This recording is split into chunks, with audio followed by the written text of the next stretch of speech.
vengeance and violence. And no wonder God can't bless black people, because black people got a heart of retribution and vengeance and violence and anger. They want to get back at white people. No wonder Dr. King could get some things and we can't. Because Dr. King said, hey man, don't hit them back. Hey man, don't hit them back. And them people got way more. Now this group say, let's kill them. Let's kill them. But your kids, you hear about kids every day in the hood schools getting bullied, but y'all don't have this much outrage for bullying. They have a no bullying month, but y'all don't have this much out. But now all of a sudden it's out, let's kill the bully. Most of y'all are bullies. Talk to them today. Most of y'all are, come on, cuz, OG, bullies. Come on, Crip Blood bullies. But now we want to kill the bully. When most of black children go to school every day and have to face a bully, why you think they got to wear Michael Jordan tennis shoes? But now we got the problem with bullies, huh? When have we ever told our kids to go kill the bully? We taught our kids how to stand up to the bully. No matter if it was two of them, fight both of them.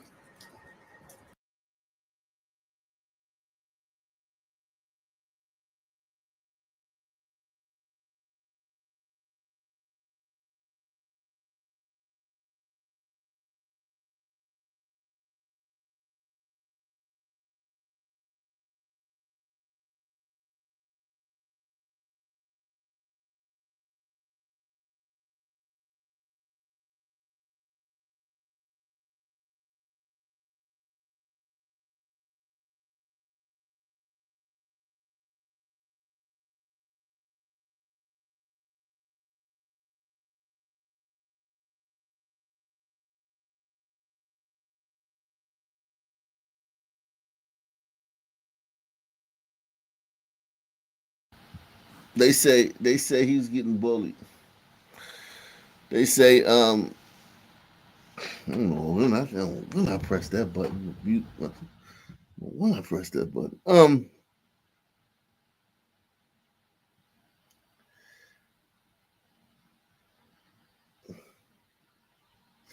They say the blacks are saying that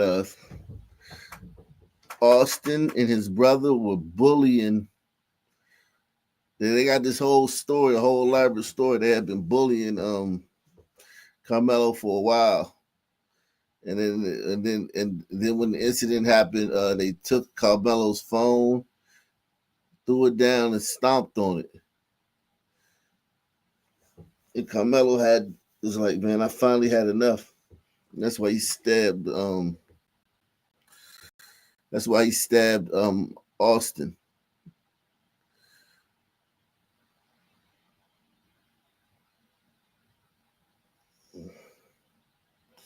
Yeah, this one says Carmelo only weighed 130 pounds. Austin was 220.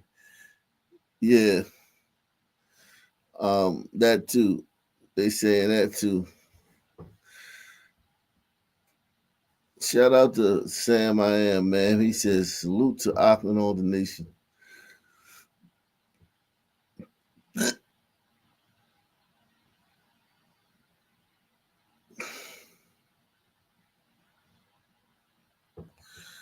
He said even if that's true, he shouldn't have stabbed him.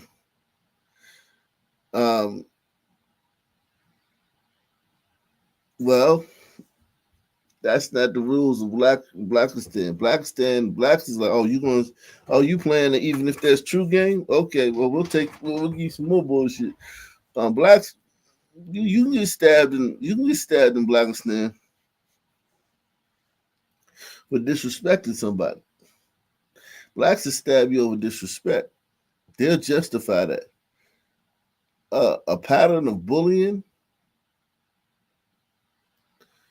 that this rich white kid who got a 4.0 was bullying a little black kid.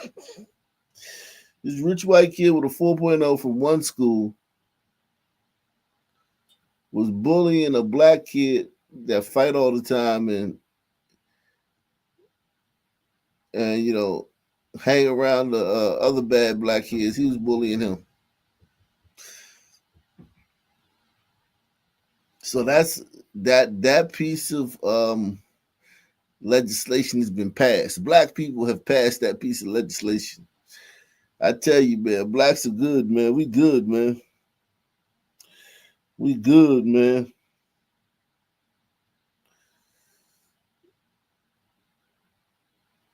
We are good. So let's see what do everything Charleston got to say, man. Charleston, go ahead, tell him. No wonder God can't bless black people, because black people got a heart of retribution and vengeance and violence and anger. They want to get back at white people. No wonder Dr. Kingdom could get some things and we can't. Because Dr. Kingdom said, hey, man, don't hit them back. Hey, man, don't hit them back. And them people got way more. Now, this group say, let's kill them. Let's kill them. But your kids, you hear about kids every day in the hood schools getting bullied, but y'all don't have this much outrage for bullying. They have a no bullying month, but y'all don't have this much out. But now all of a sudden it's out, let's kill the bully. Most of y'all are bullies. Talk to them today. Most of y'all are, come on, cuz, OG, bullies. Come on, Crip Blood bullies. But now we want to kill the bully. When most of black children go to school every day and have to face a bully, why you think they got to wear Michael Jordan tennis shoes? But now we got a problem with bullies, huh? Huh? When have we ever told our kids to go kill the bully? We taught our kids how to stand up to the bully. No matter if it was two of them, fight both of them. But you don't put your life in danger to kill unless you got killing in you. But if you listen to kill music, you got killing in you. There's no way good kids kill. I know a nigga stabbed the girl 93 times, but before he got to 93, he dropped the knife. She begged and she pleaded. He dropped the knife. But because he was abused and he had anger and he had rage inside of him for what his daddy was doing to him, he finished up. What's in you gonna come out of you. And good kids don't stab people to death, y'all. This is a kid with some trauma. Let's get the background story first. Because he out there in Frisco. Oh, black people, y'all wrong, and no wonder God got you cursed. I'm starting to think that curse on us is real, that the Hebrews say. This group heart is hateful, no compassion. I remember telling my brother one time, God will never let you out of jail, nigga, if you ain't got no remorse for the people you killed. No remorse for the man's family. No remorse for the man's boy's father, mother, brother. But y'all got so much for Lil Ronnie, and Lil Ronnie brought death on himself. Look, come on now. Lil Ronnie brought death on himself. Y'all had all the compassion. But here it is, a white kid, two little boys having some boy issues. And one little boy killed another little boy. You mean to tell me you black people ain't got no compassion for neither side? That's why you curse, black folks. That's why your situation, God is looking at y'all hearts. That's why your finances can't be increased. That's why your children won't go to the NFL. God is looking at y'all hearts. Black people, y'all ought to be ashamed. That's why your children are dying and being murdered the way they're being murdered. They've been your grandchildren. Man, you curse it.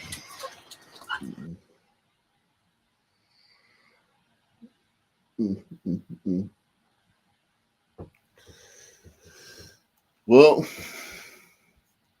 yeah, blacks already. No wonder God can't bless black people. Blacks got this. Blacks have convinced the world that this kid was bullying this kid, even though they go to separate schools. Even though they go to different schools, blacks have convinced the world that this kid was bullying this kid. Up until the moment, even before and in the moment.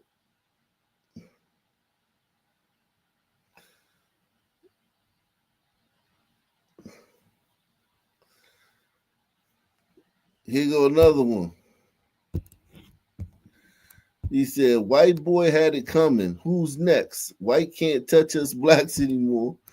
When it's on equal footing, they are powerless.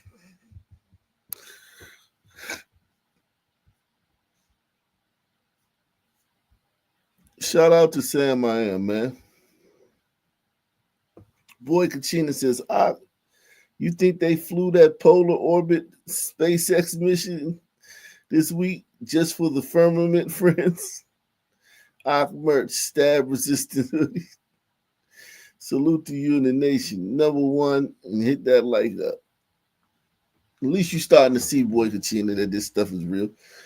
Boy Kachina don't think none of this space stuff is real. He's starting to feel it in his spirit. You see everything that is real, and then you see that, and you're like, I don't know, this just feels something don't feel right about this. That's good, Boy Kachina. That's what we need to get you turned the corner, man. Just take it slow, Boy Kachina. It'll hit you in the head like a light bulb, man. It'll hit you in the head one day, and you'll be like, oh shit. This is crazy, man. I can tell you one thing though. What they saying about this little boy, this white kid, man. If I'm a white person, man, and I'm watching the way black people are acting about this, man. Like I said, I'm a woke white person. You know what I'm saying? I'm just one of them stupid punching bag. I'm a punching bag. One of them white people that's just a human punching bag. Right? I'm looking at this shit. I'm like, damn, these niggas really, really, really, really hate us, man. These niggas really hate us. Y'all waking a lot of white people up, man. Y'all are waking a lot of white people up, man. Y'all are waking a lot of white people up. A lot of white people like, damn. I had no idea they hated us this much. Yeah, motherfucker. I don't know how the fuck you didn't know that.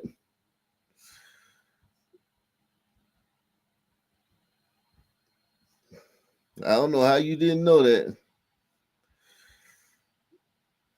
I know white people like, geez, they really do hate us.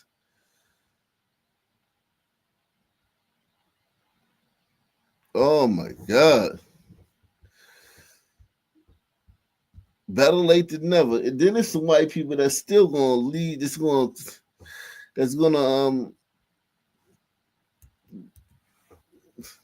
exit this situation without knowing.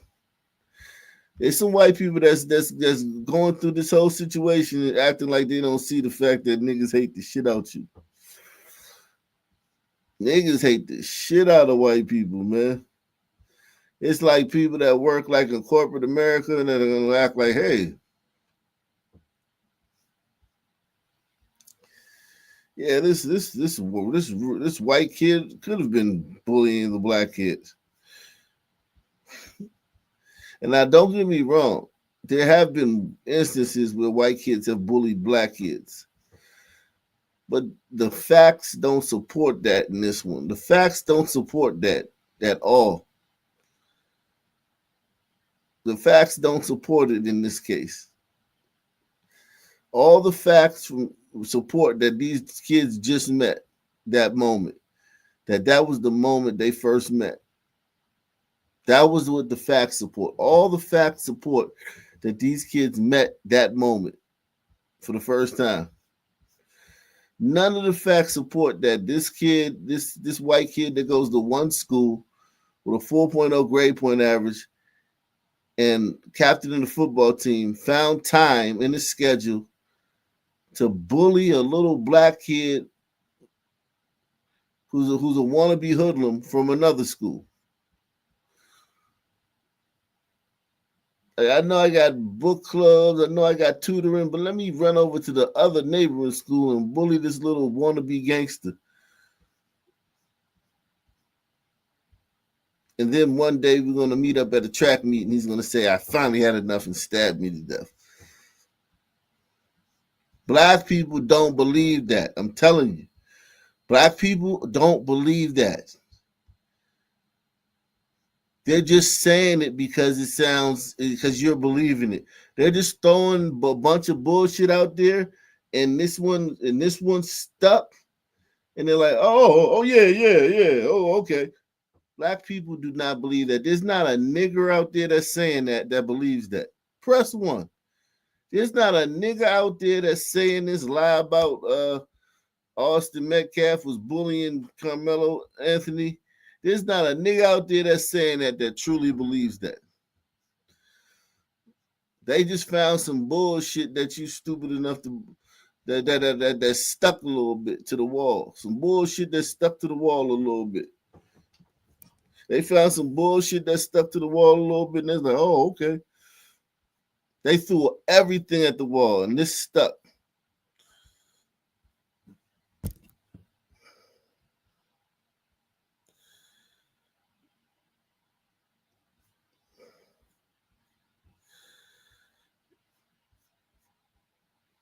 Mm.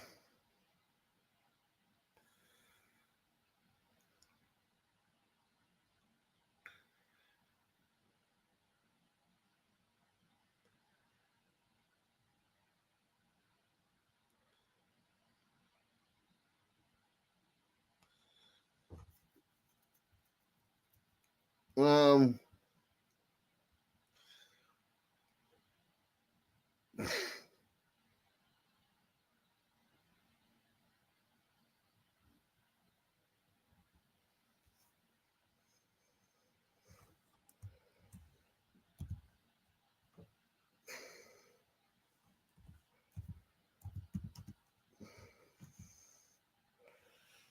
everybody hit the like button, man.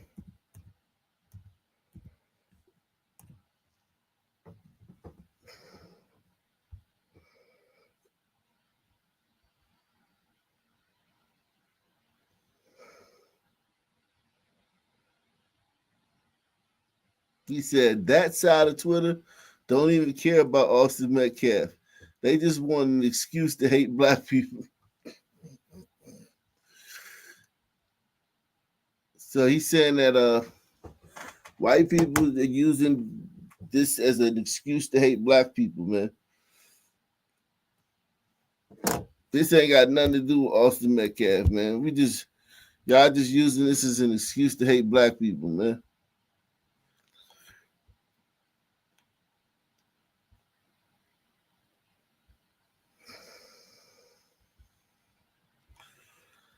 Y'all just using this as an excuse to hate black people, man. Shame on y'all, man.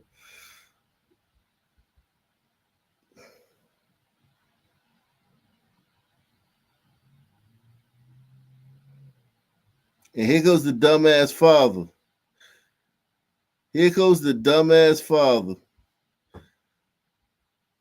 This father doesn't know who niggas. He doesn't know niggas. Let me show you this father. What he said. He doesn't know how savage and foul niggas are. Listen to what the father said. Listen to what the father said. His son just got killed. Black people are online creating stories about his son, saying his son is a bully and his son, stomped Carmelo Anthony and the twins. They jumped all this crap, right? Black people online saying all this crap. Guess who he addresses? Guess who the father addressed? Guess who the father made a public service announcement to? Guess who the father made a public service announcement to? It's very unfortunate that this other child decided to make a bad choice that's going to affect him for the rest of his life. I have compassion for every human being. This is not, I want to make this very clear. This is not a race issue. This is not a black and white issue. I don't want someone stepping up on a soapbox trying to politicize this. I don't appreciate some of the remarks I've seen online that people say there was this fight and they don't know. They weren't there. It's very unfortunate. This guy, he forgave that little black kid before the body turned cold. And now he's chastising white people about what? What is you chastising white people about online? White Twitter users, white Why are you chastising white people online? Why don't you just ignore that stuff? If you're not, because the black people are the ones. The white people are at least saying the facts of the case. They're arguing the facts that we know, because the facts are only what we know, the things we can confirm. Black people have created an entire fictional story about your son, your 4.0 student son, going to another school and bullying one of the wannabe gangster thugs from the other school. And that day, Carmelo had finally had enough of the constant bullying from your kids who had been going to another school to bully him, and he stabbed your son in the chest. That's what black people are saying. But you made a public service announcement to tell white people to stop using their soapboxes about racism when they're actually arguing the facts as we know them. This dad has made a lot of bad mistakes, man, when it comes to PR, man. Firstly, forgiving him. You said that's not what he said, Pamela White? That is what he said. What did he say, Pamela White? Tell me what you think he said. Tell me what you think he said. Let's hear it again. It's very unfortunate that this other child decided to make a bad choice that's going to affect. He called plunging a knife into his son's chest a bad choice. He called plunging a knife into his son's chest a bad choice, Pamela. It's very unfortunate that this other child decided to make a bad choice that's going to affect him for the rest of his life. I have compassion for every human being. He has compassion for every human being. Right there, this is like telling a fucking bear. This is like a bear coming up on your campsite. This is like telling the bear, how about this, bear? Let's talk this out, bear. Hey, Mr. Bear, I got a deal for you. How about this? You can have the peanut butter and jelly sandwiches, but we'll keep the steaks. This is like negotiating with a bear that stumbled upon your campsite. You gonna negotiate with him? All right, man. It's a long way back to camp, so long way back to civilization. So you can have a couple of these graham crackers because they have honey in them, and we'll keep the meat because we got the 3-4 day hike, and yeah, this water bottle right here, I'm gonna keep this. You can have this ketchup packet, very nutritious. Like what? You're negotiating with a bear, a wild animal. This is not, I want to make this very clear. This is not a race issue. This is not a black and white issue. I don't want someone stepping up on a soapbox trying to politicize this. Miss Pamela White, did you hear that? Did you hear that? The father's a typical white guy. He's just clueless. This dad is probably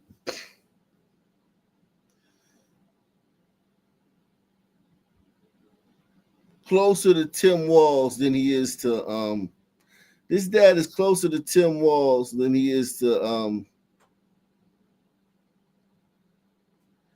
as a man. As a man, this dad is closer to probably this dad might have voted for Biden. I wouldn't be surprised if his dad voted for Biden because we're assuming that because you're assuming this dad might have probably voted for Biden, man. I wonder where Frisco went, man, in the election, man.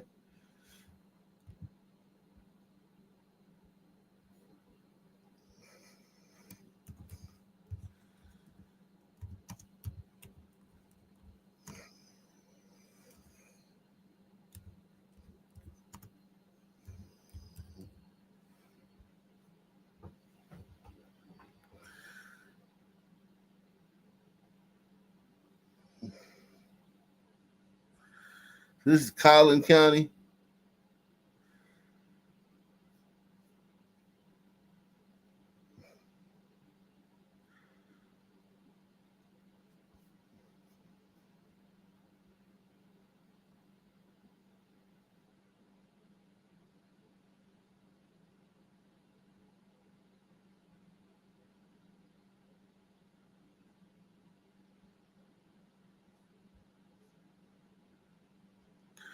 Collin County.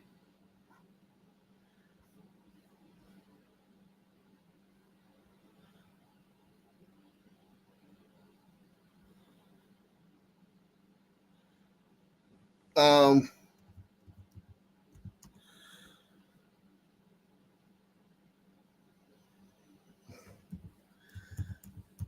wouldn't be surprised if this guy voted for Biden, man. I wouldn't be surprised.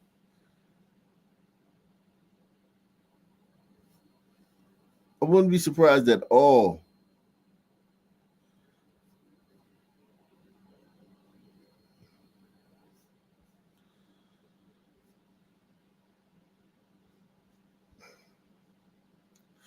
This guy he talks like a Biden voter, man. Shout out to Kimberly Ashcraft. Says, hello, everyone. Still the best channel on YouTube.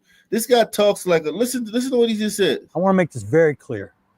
This is not a race issue. This is not a black and white issue. I don't want someone stepping up on a soapbox trying to politicize this. I don't.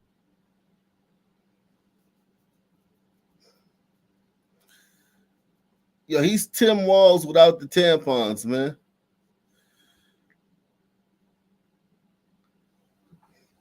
This is Tim Walz without the tampons.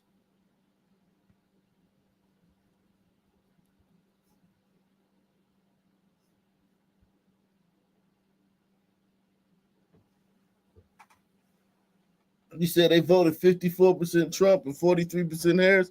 Yeah. Think about it, man. The 43% of the people in this area voted for fucking Kamala Harris. And they only got like 8% black. They only got 8% black people. And 43% of the people said, I want Kamala Harris to lead the country. Think about that. Think about that. 43% of the people in this town wanted Kamala Harris to lead the country.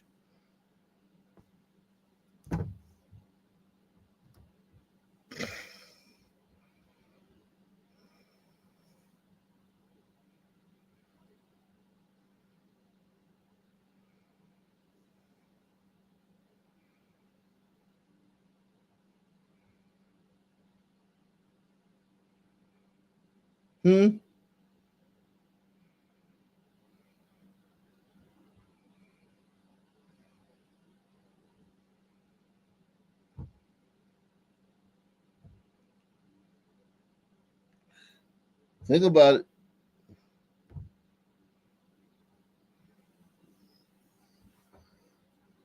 Shout out to Kimberly Ashcraft.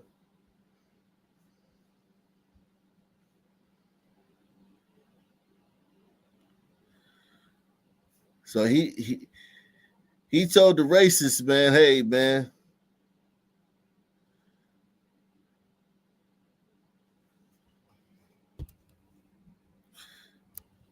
So he gave the black people more ammunition. This guy says black people don't kill white people because they're white.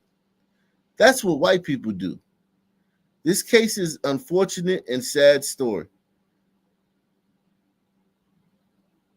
The sister says, he's a good father.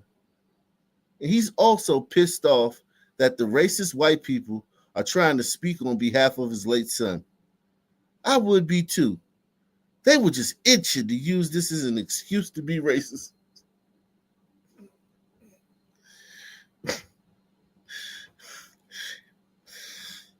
That dad is a moron, man.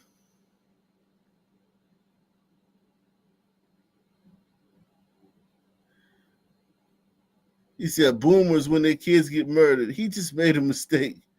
Boomers when their 400K dips 2 points. Unforgivable.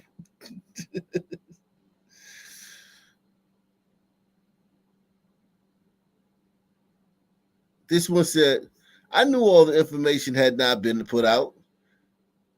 Carmelo Anthony was a good student with a 4.0. Has that been confirmed? Because now they're saying that Carmelo Anthony had a 4.0. Who thinks that this kid had a 4.0? A 4.0. That means you're taking all advanced placement classes, right? Who thinks that this kid was taking a full course load of advanced placement classes? Who thinks this kid was taking AP classes across the board? Shout out to Peter, man. Peter in the building, man. Salute to you, man. Salute to Deluxe 247, aka Cal Ripken, aka the real MVP, coming through once again. He said you believe he made a 5.0. He said 4.0 is normal classes. Okay, not hard enough. No, but I'm not saying whether it was hard or not, man. Let me do a poll, man, because I think y'all not understand what I'm saying. I didn't say whether it was hard, because 4.0 is fucking hard, man. It is fucking hard. Y'all white people are crazy. 4.0 ain't hard. You sound like a goddamn Asian, man. That dude said 4.0 ain't hard. For a black kid, y'all are crazy. A 4.0 ain't hard. Y'all are absolutely crazy, man. I'm not gonna try to fix white people. I'm not gonna try to fix y'all. I'm not gonna try to help y'all. I'm just chronicling your demise. Talking about a 4.0 isn't hard. A 4.0 ain't hard while you being a halfway thug. Like you spending half your time being a thug, fighting in school and shit, and being a thug, the thug, as much of a thug as you can be in the suburbs. You on the football team, you on the track team, you on the thug team, and you got a 4.0. Okay, I got you. Let me see. I just don't believe that. I want to see it confirmed that Carmelo Anthony had a 4.0.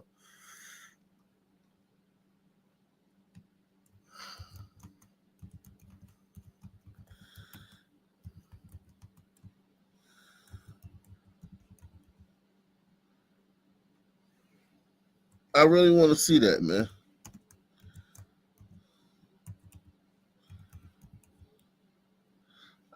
And if I see that,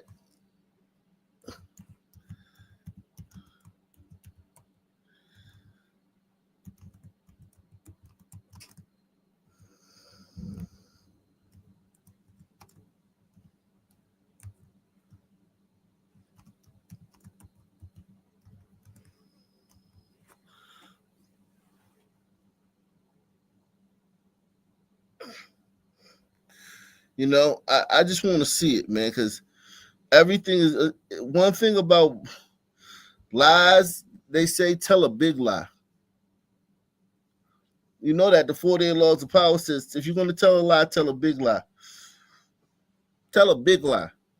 Big lies are easier to believe than little lies.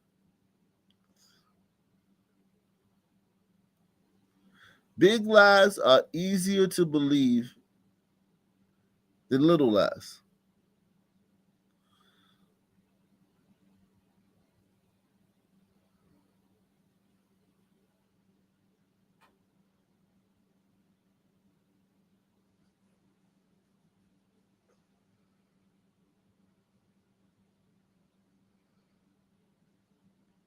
No, I listen. I'm not talking about whether the schools were the same. I'm talking about, do you believe that Carmelo Anthony had a 4.0 regardless of what the school was like? Because you're acting like every kid in Eastside High had a 4.0. What you're doing right now is you're acting like every kid at every fucking ghetto black school got a 4.0. Because, hey, man, it ain't hard, man. The curriculum's stupid. The curriculum's like the curriculum's not that hard as the white school. So yeah, all the thugs got 4.0s. You saying it work like that? That's what you saying it work like.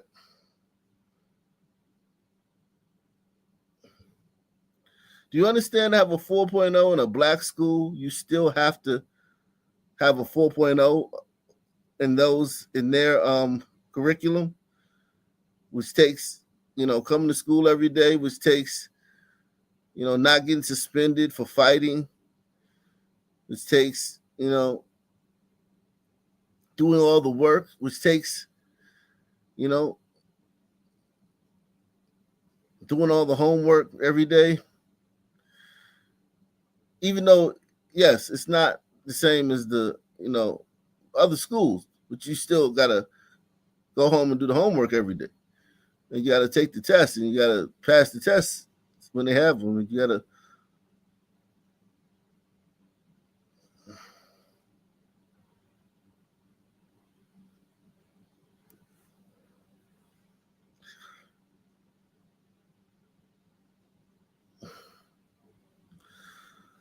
That dad chastised the white people. He said Carmelo Anthony is an American hero.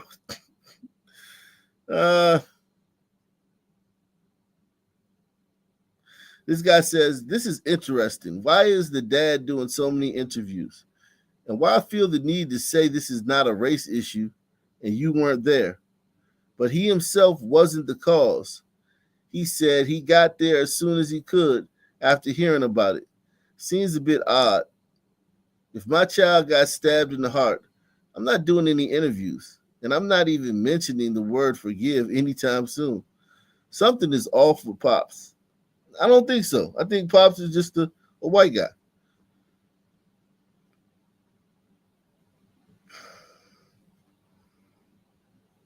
I think Pops is just a white guy. I'm not even going to lie, man. I think Pops is just a white guy.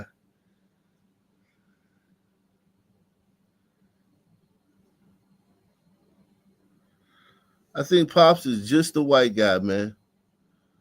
I'm gonna keep it real with you, man. I think Pops is just a white guy. I don't think Pops is anything spooky going on with him. I don't think it's the Jews telling him to do that. I think he's just a white guy that's doing that, that's cucking himself. I think he's a white guy who's cucking himself. He's cucking himself. No one is cucking him. He's cucking himself.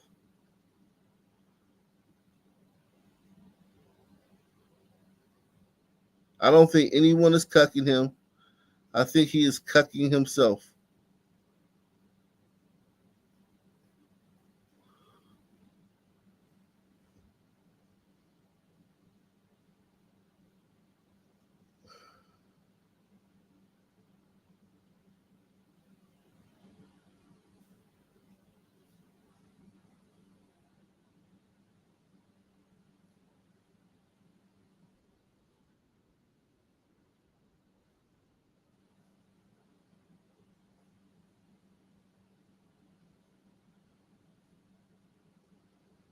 Yeah, I don't think the Jews are making him cuck himself.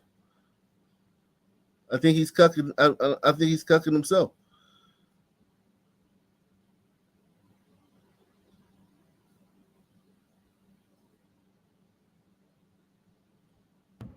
These Twitter wars or these X wars are just a reflection of how divided we are as a society.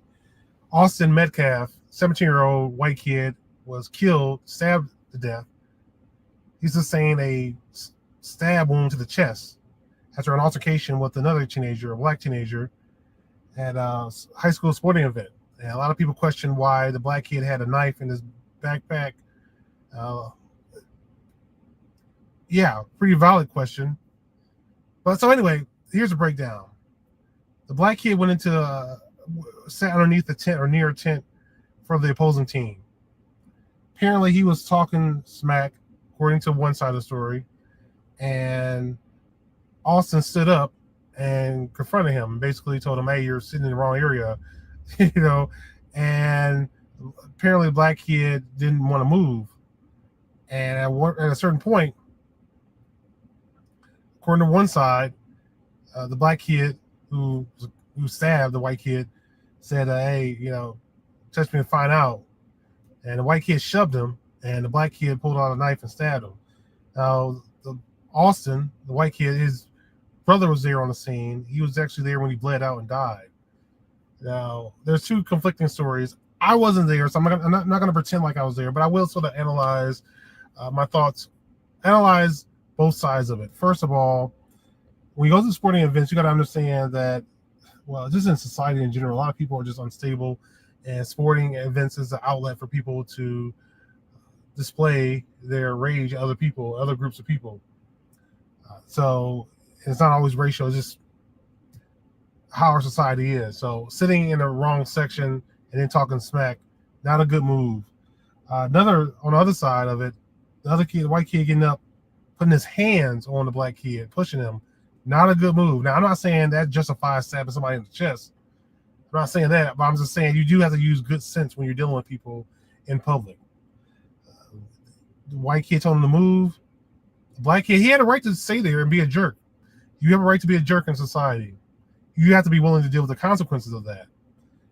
And, I like to highlight the line. Once you start to get physical with people, I'm not saying this is justifiable homicide, but I'm saying once you put your hands on people, you're crossing a line, and you need to be prepared to deal with a certain level of aggression, especially if somebody has a backpack and you don't know what's inside that backpack.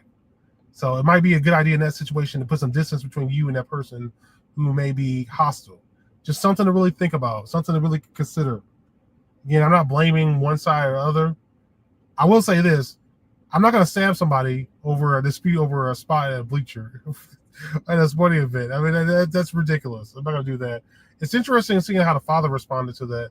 Father of the victim, Father Austin, he said he already forgave the kid for stabbing his son. The guy's going to take care of it, take care of him and his family. I thought that was kind of weird. But hey, I mean, I can't really relate to it. I'll put it that way. I can't relate to it. But I understand where he's coming from. So, anyway, I respect the fact that he's sticking with his values when it's difficult. Because it's easy to have certain values, Christian values, when times are good, but he's able to stick with that forgiveness stuff even during difficult times. So, I don't think I could do that. I can't fully understand it, but it's different. So, yeah, when I look at these situations, I ask myself, how can I avoid this situation? How can I avoid putting myself in this situation? It's really interesting to look at the Twitter wars. People turning this into a racial thing. They had this one photo of the black kid with it appeared to be an AK, a gun, or maybe it was a prop or a toy. But they sort of manipulate the photo so you only see the black kid with a gun, but you don't see his white friends off to the left or off to the right. Depends on your perspective. And you have people on black Twitter saying that, hey, this white kid pushed him, so it's self-defense. It makes sense for him to stab him. like okay, guys, like what the hell are we talking about? And these white people on white Twitter talking about how this black culture is getting out of hand. I mean, the fact of the matter is 13% of the population, we do have a murder issue in our culture.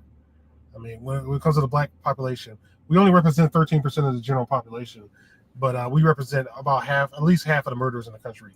That's unacceptable. That's a serious problem. We have a breakdown of our families, breakdown of our homes, lack of. That was a reasonable Negro, man. That was a reasonable Negro, man.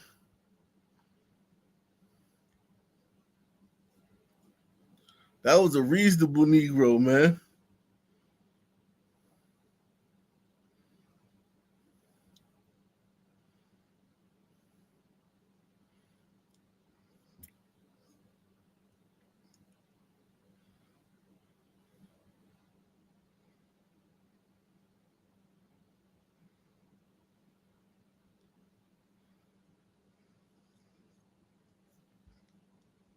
That was a reasonable Negro, man.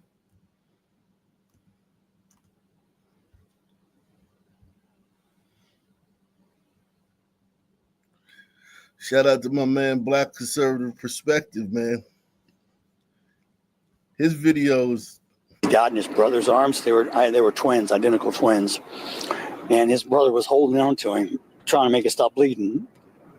And he died in his brother's arms. And I rushed up there, and I saw him on the gurney. And I could tell. They said he wasn't breathing. I could see all the blood. I saw where the wound was.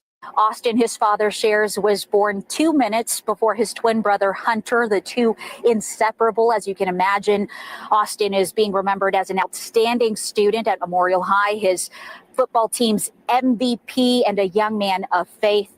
His father grappling with loss and forgiveness. I'm not trying to judge, but what kind of parents did this child have? What was he taught? He brought a knife to a track meet, and he murdered my son by stabbing him in the heart. The guy was in the wrong place. They asked him to move, and he bowed up. This is murder. I don't know. I know they have someone in custody. Yeah, we do. And you know what? I already forgive this person. Yo, I'm going to have to pop off for a little bit. The tribalism in the Black community needs to end. It needs to end. Point blank period, it needs to end. The same people who tried to make George Floyd a hero, who built statues of the man and compared him to MLK, are now trying to make 17-year-old Carmelo Anthony, who stabbed to death an innocent young boy, simply because he touched his backpack, a victim. Someone who committed cold-blooded murder, a victim. A victim of circumstance, a victim of retaliation, whatever. I don't care. There is no world in which Carmelo Anthony is a victim. We need to divorce ourselves from this false notion that just because someone looks like us, we need to defend everything that they do. That's how we end up defending people like R. Kelly. That's how we end up defending people like O.J. Simpson. That's how we end up defending people like Bill Cosby. It's wrong. I don't care what you look like, if you're blue, green, yellow, orange, white, orange, or turquoise. If you do wrong, I'm going to call balls and strikes. Wrong is wrong. And what Carmelo Anthony did was point blank wrong. Murder is wrong. This should not be profound. It is simply common sense. Boy, oh boy, oh boy, oh boy, oh boy. So we got to follow up on the tragic story involving a 17-year-old teenager out of Texas by the name of Austin Metcalf being stabbed in the heart by another teenager by the name of Carmelo Anthony. Now, this Salute to Sebastian Kim. He says, every glider after their son gets brutally murdered by a son. It's not racism. This is why Gen Z men are far right. They're trending that way. They ain't far right. There's a lot of fucking college campuses, man. I guess some Gen Z white men are trending far right.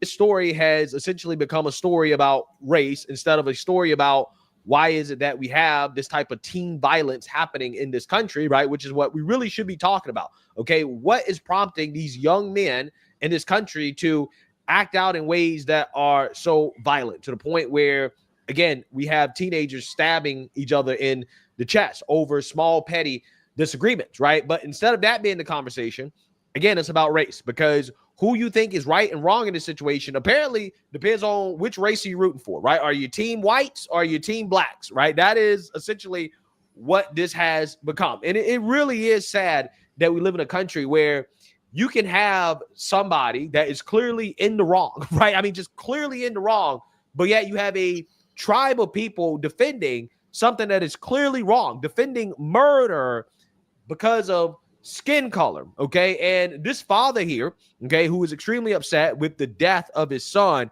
is raging because the murderer is now claiming self-defense, okay? And the supporters of the murderer are also claiming self-defense, okay? And I want to react to these individuals and some of the updates on the story because, again, this is sad. This is really, really, really sad, but I've seen this happen time and time and time again, and this country has a problem, a big problem when it comes to acknowledging basic reality and facts when race is involved. So without further ado, Let's go ahead and get into this.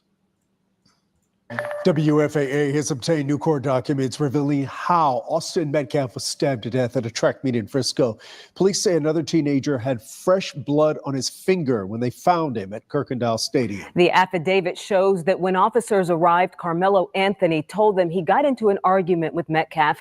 And when the arresting officer said he had the alleged suspect in custody, Anthony replied, "I'm not alleged. I did it." But Anthony told officers he only acted in self-defense and asked them if Metcalf was okay. Several witnesses paint a different picture, and Metcalf's father told Matt Howerton he is not buying the excuse. I had a dream last night. And Austin came to me and said, I'm okay. It gives me peace. Doesn't mean I don't hurt. The last 24 hours, unimaginable for Austin Metcalf's father, his mother, his twin brother. Right now, I'm really numb and I really don't feel anything. I just have to function. Metcalf, just 17 when he arrived at Frisco ISD's district track meet Wednesday. His final breaths taken before 11 a.m., police say, after being stabbed to death by a fellow Frisco ISD student, 17-year-old Carmelo Anthony, now charged with first-degree murder. My world's a little shattered. An argument over where Anthony was sitting while the meet experienced a rain delay sparked a confrontation between the teen and Metcalf. According to arrest paperwork, Anthony sitting underneath Metcalf's team tent. You could see it from the air when we flew over the crime scene. Up reality to defend people based off race. And again, it's just one of the most fascinating things that I've ever witnessed. So, of course, where's the video footage? Where is the video footage? Of course, that's the question that it's on everybody's mind, because we want to know, in today's age, everybody pulls out a phone so quick. Why is there no video? Yeah, but it happened so quick. And all these kids are in their track shorts. They're all in their track gear.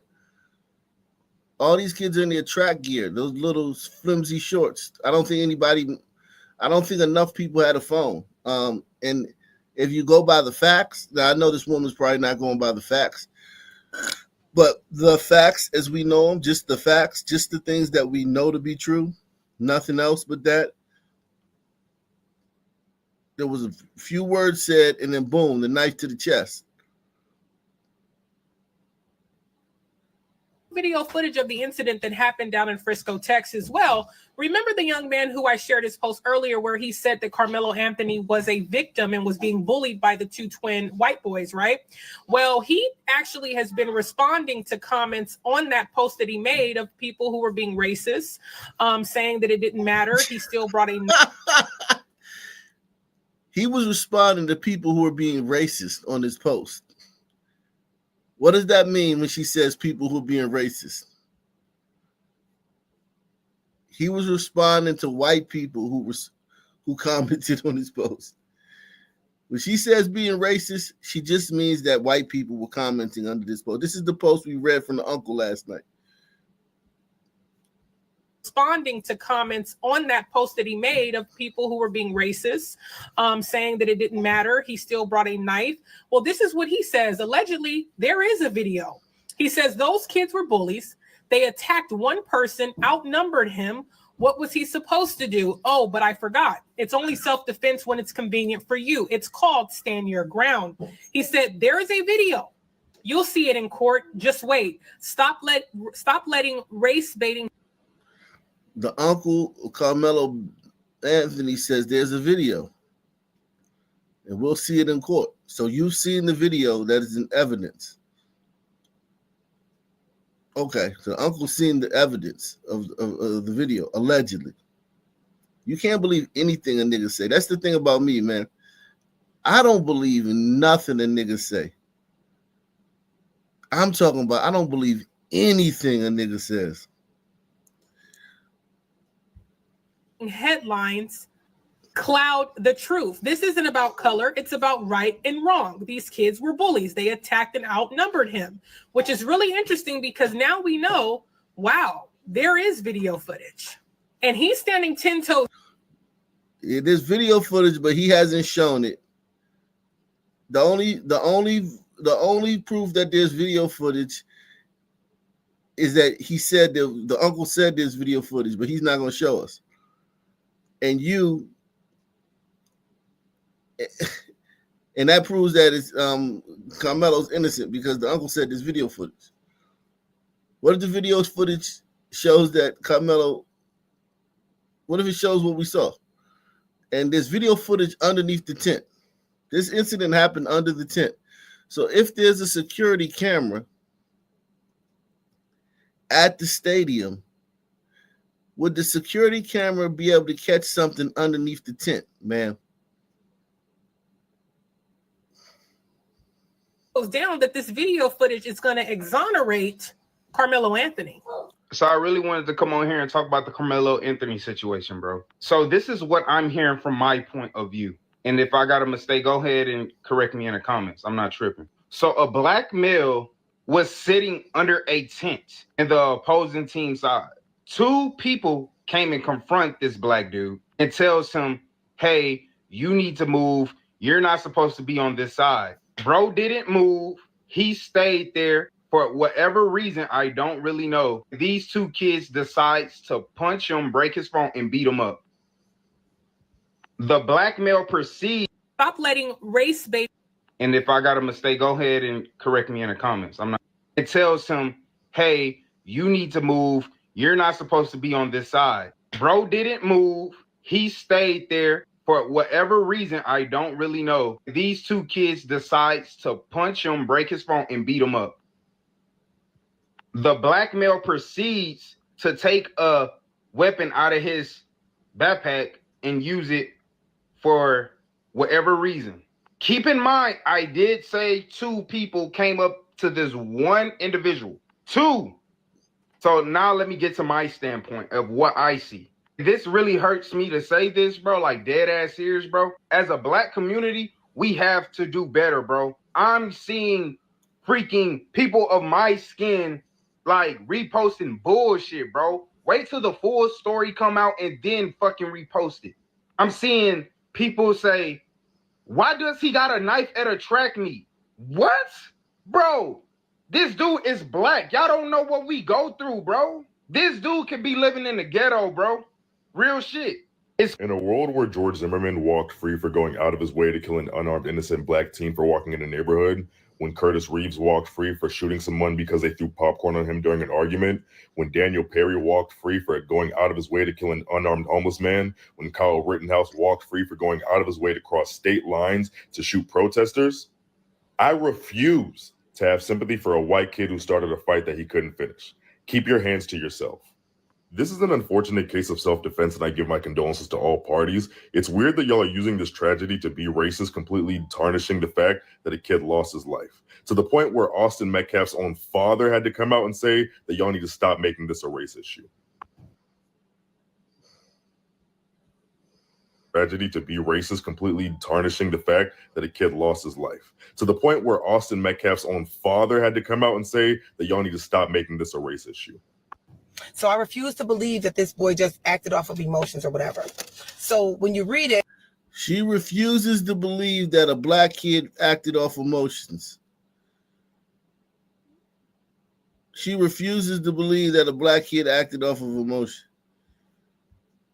So when you read it and you hear the stories, he's over there. The twin and the twin's friends are telling him to leave the area.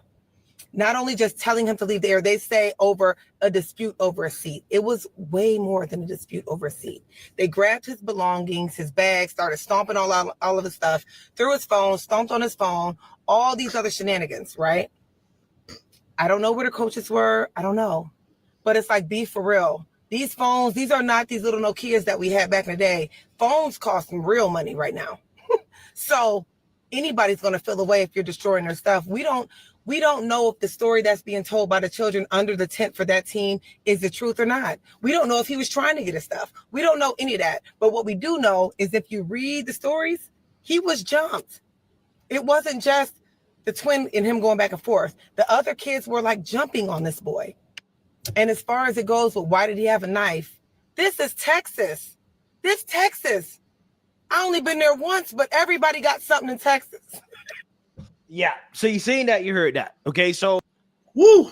And I think the minimization of a kid being on an opposing team sideline.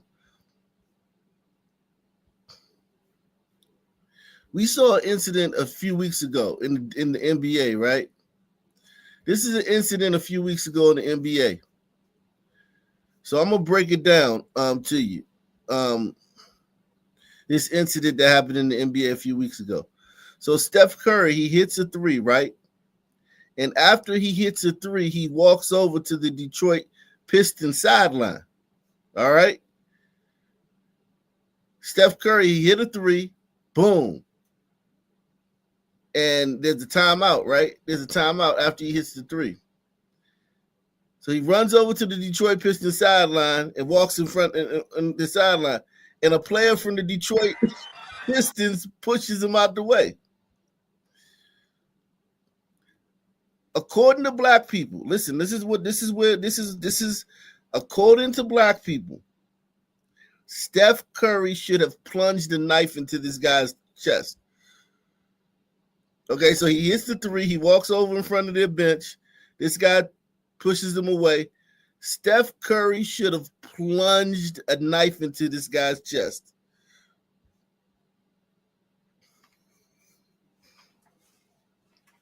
According to black people. Okay? According to black people, Steph Curry should have plunged the knife into this guy's chest. Forget Ja Morant. Steph Curry should have won. He should have said, Ja Morant, hold my beer. This is what black people think. Black people think he should have plunged a knife into this guy's chest. Because, listen, no matter what sport it is, people don't like you coming on their side of the bench. Go to your bench. Like, you don't come over here on our bench.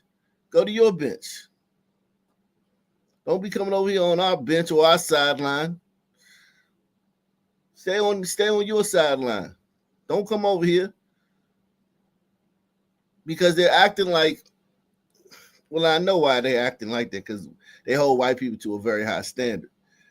But they're acting like those white kids, objecting to the black kid from another school being under their tent,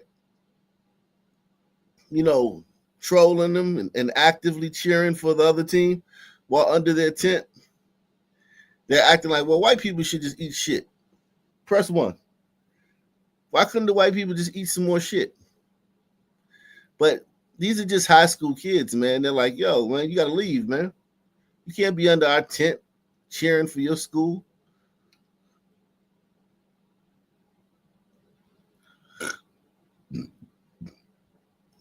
And that's the same thing here. You can't be on our sideline showing us up. So Steph Curry, man, would have had every right to plunge a knife into this guy's chest. And look, it looked like he might. I don't know. It looked like he might.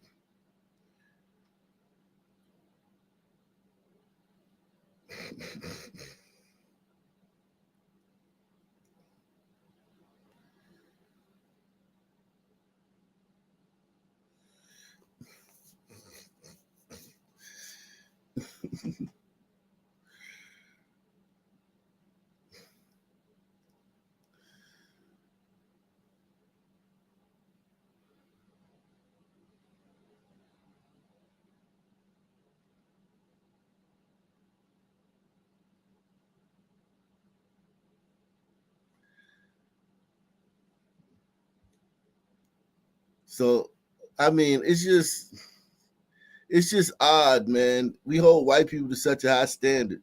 We get to go on there. We get to go sit on the white kid's sideline, and they're not supposed to tell us to leave, because white people is usually nice though. White people are nice. I'll give them that. White people are very nice. Let me show you another incident, man. Of a sideline brawl, man, a sideline situation. A situation on the sideline.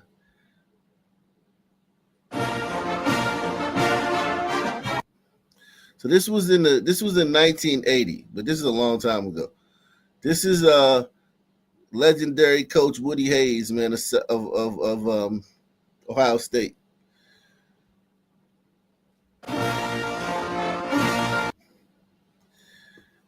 Ohio State is in the white, right?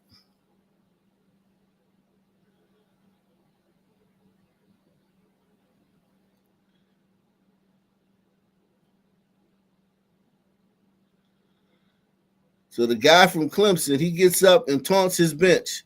The coach slugged him in the neck because you don't go on the opposing team sideline. Everyone knows this. Even if you were tackled, this guy just ran the ball back. He didn't do anything wrong. He was tackled in front of the other team's bench, but he got up talking smack, and the coach punched him in the neck. He got fired though. That was the last game he coached. He got fired after that. But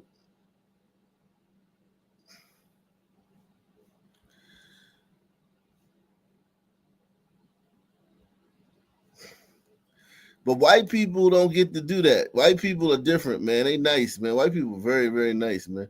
I will say that, man. White people, y'all reputation precedes y'all, man.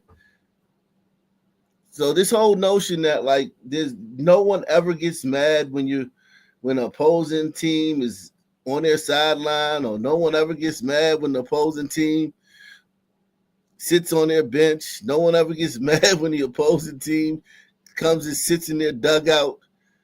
It was just these racist white kids, man. They're the first ones to ever get mad when an opposing team comes and sits in their dugout or comes and sits under their team tent. These racist white kids, man, they changing the game, man. Salute to D from Boston. He says, salute, as a Sun man myself, some people make it easy to hate them. Have a great show tonight. And listen, white people still don't hate them, though. That guy's dad, that kid's dad is indicative of more white people than they're not. That white guy, the Austin Metcalf's dad is it represents so many white people. They still don't hate us. They still don't hate us in mass. They still don't hate us.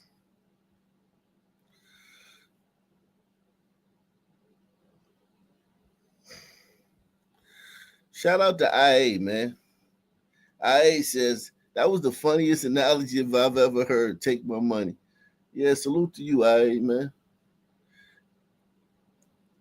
They're trying to act like, oh, well, he was just under their tent. Nah, man, you don't go under an opposing. Would he have gone under Martin Luther King Jr. High School's tent and cheered on his team? Tell me this, guys. Press 1.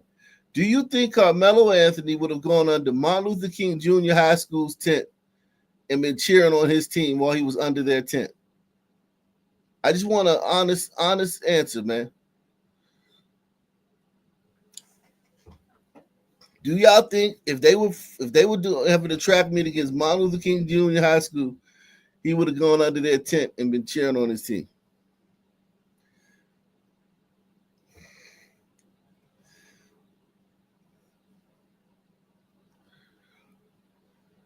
He knew that the white kids are nice, man. The white kids are raised right,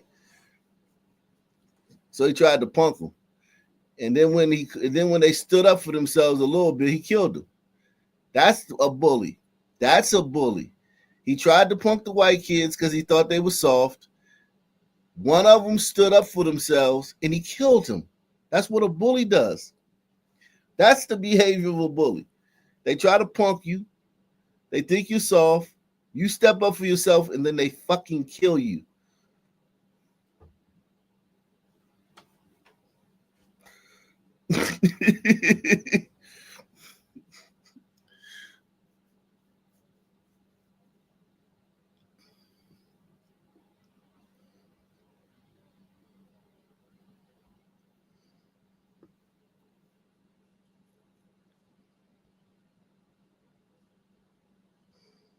Let's see what this on Burrito think, man.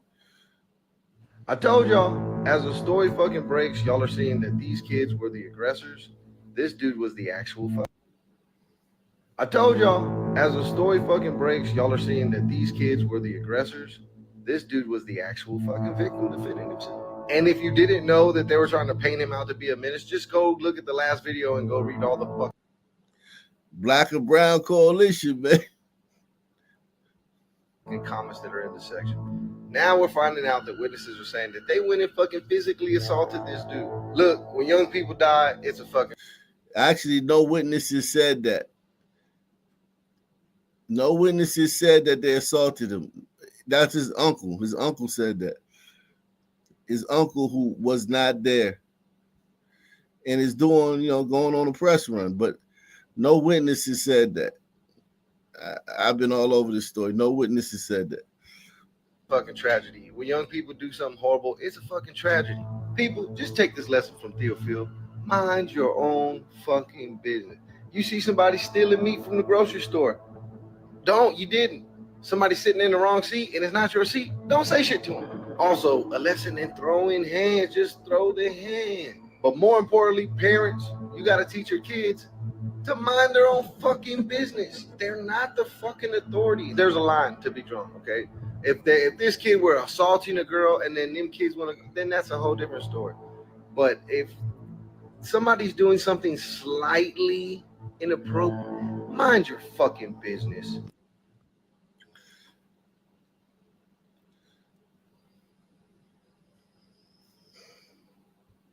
Today, the Lord has put it on my heart to rally up and galvanize energy around this young man, Carmelo Anthony. I've been looking at the reports, I've looked at the affidavit, and all the evidence, as it is still evolving, aims to one thing: self-defense. This young man. All the evidence. I want you white people to hear this. White people.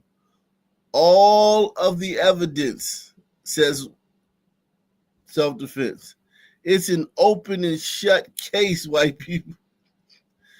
All of the evidence says self-defense.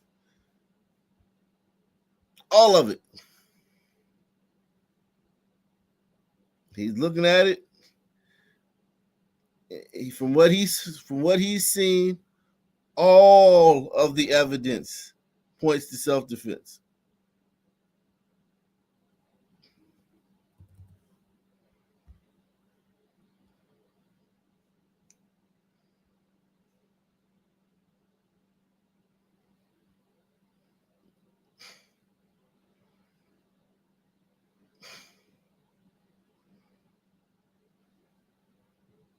He said the Alpha David.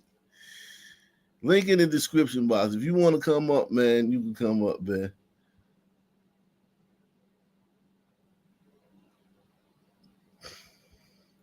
You're the Alpha David. You ain't never heard of an Alpha David, man?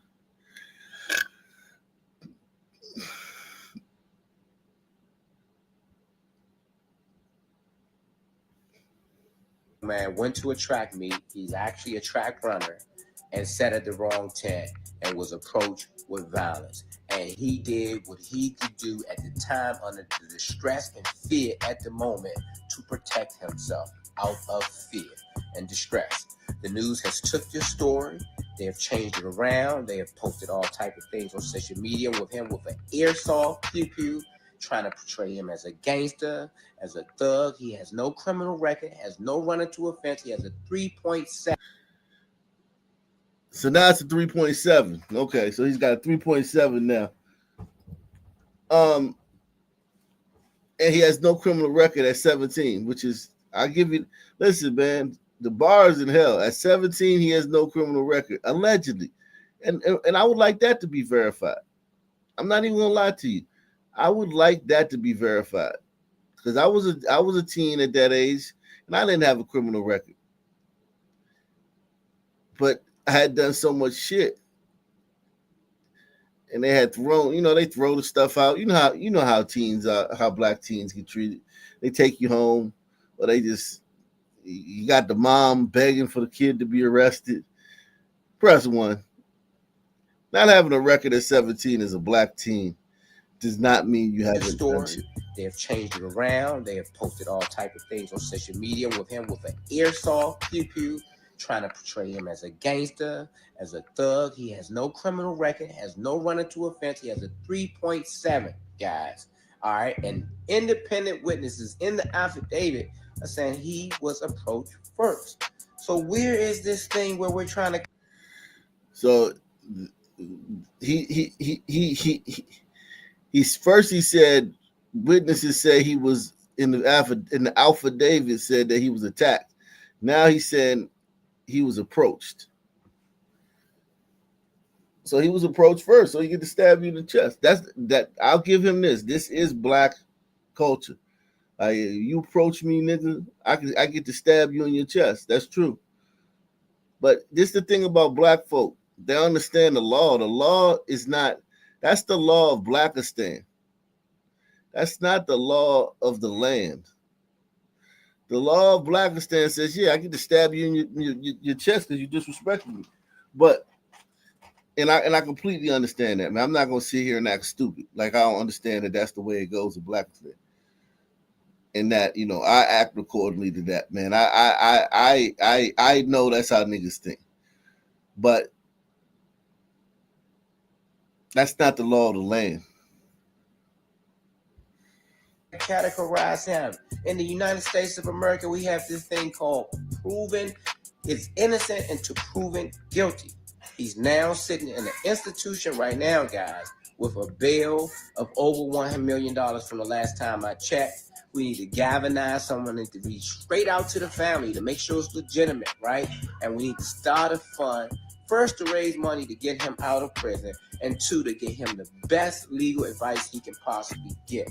Okay, God has put it on my heart to do this this morning. Stand up for this young man, this 17-year-old man. It's an unfortunate event. Thoughts and prayer to all individuals involved in this, all of them. No parent wants to get this. But to try to take this out of our hand and try to say this man is this and that before the evidence is present, based on what we currently got, this man is innocent, okay? This young man is innocent. He's saying he was innocent. The first thing he said when he spoke with the police, he admitted to doing it. He admitted to doing it out of self-defense. So tag Al Sharpton, Crump, anybody you can. And let's bring awareness to Carmelo Anthony. Say that name, Carmelo Anthony, guys. Today, the Lord has put it on my heart to rise.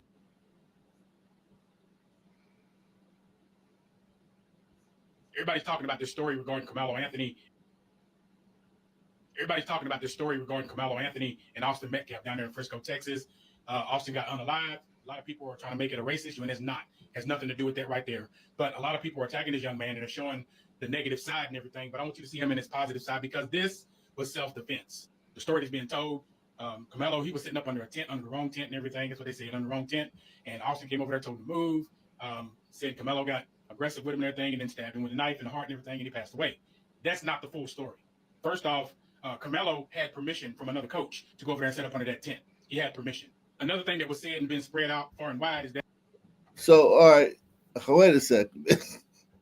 How the fuck do you know that he got permission from another, like? So now he had permission from another coach to sit under this team's tent. How do these people know these things, man? Obviously, these people are better journalists and researchers.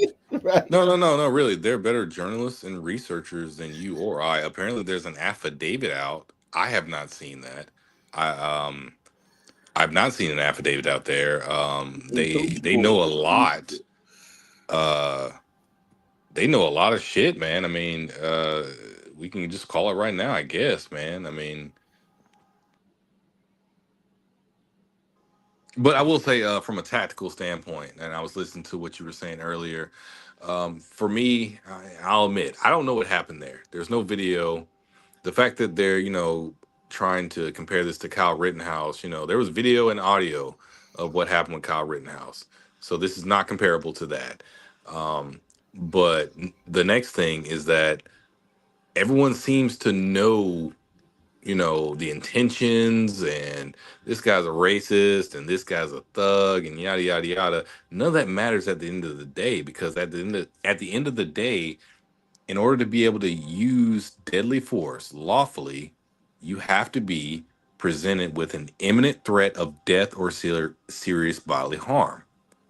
And the fact that he had to reach in his bag, that's the big thing for me. If I'm on the jury, the fact that he had to reach in his bag and get the knife, that's a big thing for me. Because guess what? If I'm getting my ass whooped, like he claims to have been, if I'm getting jumped, there's no reaching into any bag. If it's not on my person and I can't easily access it, then that's not justifiable homicide.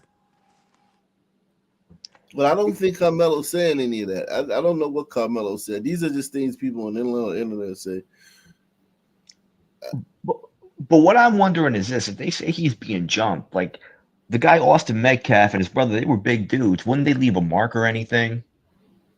That's one thing. Like, how come there's no bruises on him or nothing? Like, he wasn't getting his ass beat. Therefore, That's a like, very good point. That's a very good point. I think entertaining that puts you at a disadvantage, because when you're dealing with black folk, right? When they start telling lies and you start playing, devil advocate with their lies, you've already lost, because they'll use that. See, the white dude said, you know what I mean?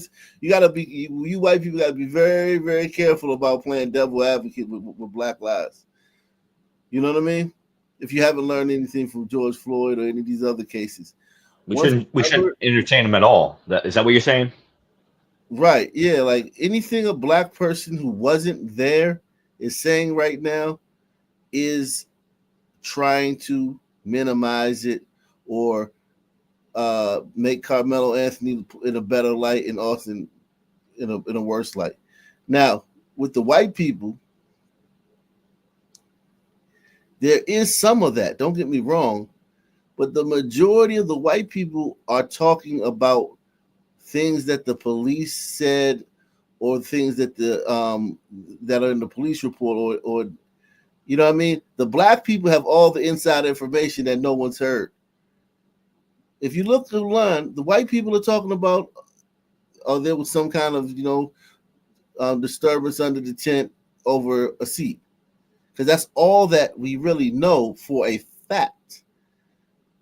The black people are talking about all this. Reportedly, a coach from another team said he could stay under the tent, and then Austin and black people are saying that Austin was bullying him before the track meet. That they knew each other, and prior to the track meet, Austin had been bullying him. And then when they got to the track meet, Austin came over and broke his phone, stomped on it, and threw all his stuff on the ground.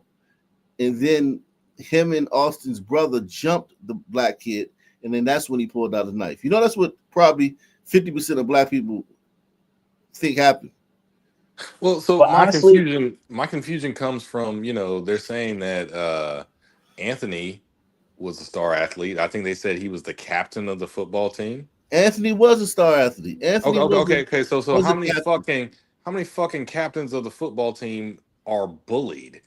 I mean, last time I played football, I was in middle school, but I guarantee you, if you messed with one of us, quote unquote, we're gonna pull up on you with our fucking bicycles, man. I mean, how many captains of the football team suffer from bullying? Get the fuck out of here. What's your name, bro?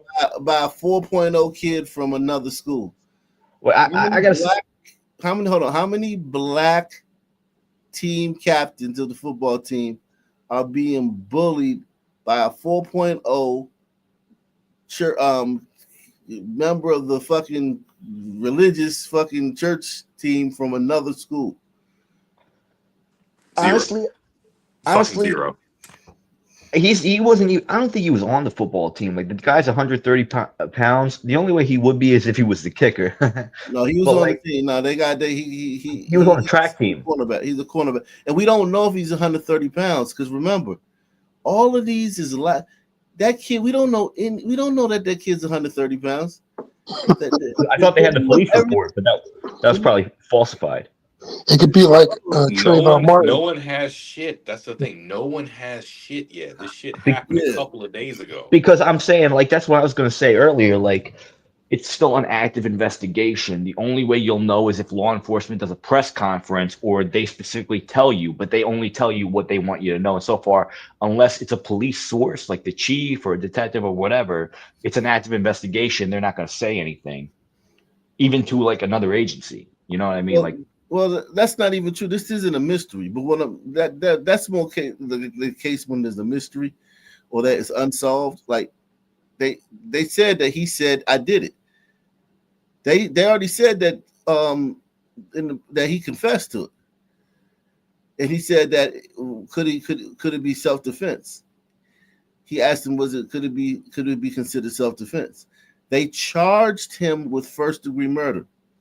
If the police who initially investigated this who interviewed the witnesses and interviewed the suspects, if they did all of that and then charged him with first degree murder, a black kid, they charged a black kid with first degree murder. Do you understand how bad that had to have been for those cops on the scene to come up and for the district attorney to follow through with the charges?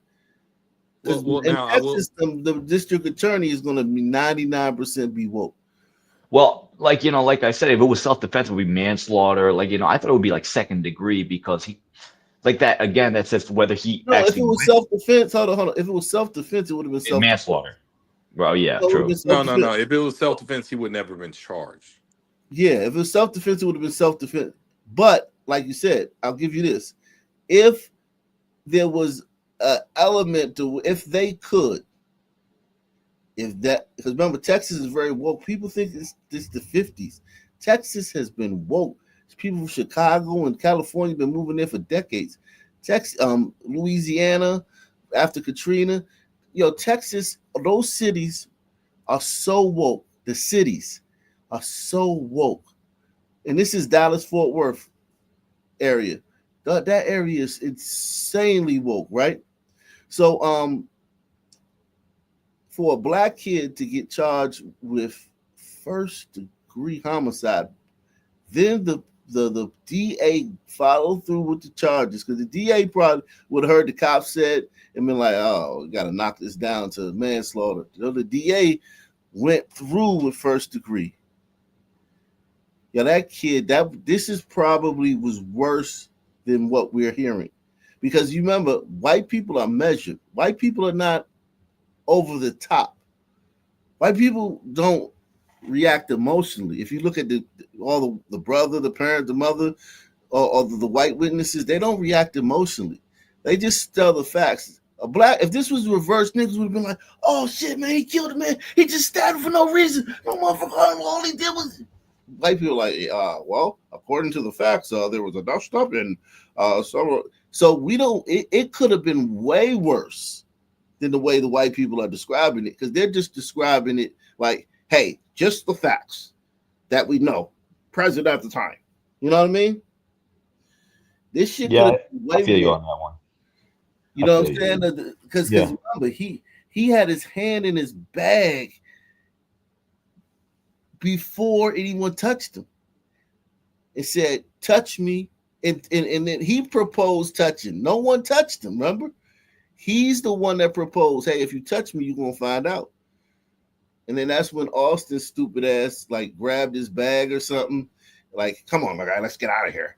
Like, come on, let's just move. Like, no, that was a terrible decision on Austin. And the guy pulled out a knife and plunged it in his chest and then ran and then tossed the knife under the bleachers. Yep. Exactly, which is it's not like I'm at Walmart, I'm getting my ass whooped, a bunch of people are going to watch me get stomped out, they're going to call the police, maybe, whatever, but we're talking about a school. It's been a long time since I was in school, but every time there was a fight, there would be teachers beating the students to go watch the fight, but the teachers would actually come in there and break it up. So you really can't use the whole I was in fear for my life, imminent danger, when there's there's teachers, there's faculty, there's parents. They're not going to let that thing go as far to let you die. And it's a track meet too. Like everyone's got on those little flimsy, tidy whitey shorts. It's not like everybody's out there with fucking shoulder pads and fucking helmets on. Everybody's walking around with basically underwear on and shit and tank tops. Let's keep it a buck. Everybody who's been to track meet know you're walking around with fucking boxers and a tank top and a wife beater on. Basically everybody. Keep it a buck, right? That's what you got on to run track.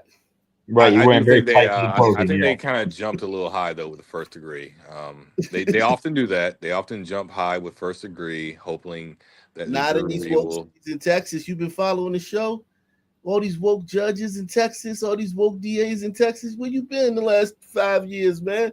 They don't know. He got $1 million bond in Texas as a black kid. Do you understand? That's one of the big problems in Texas. You don't remember? I'm surprised you ain't been following this shit. Like the low bonds, the woke DAs, the woke judges.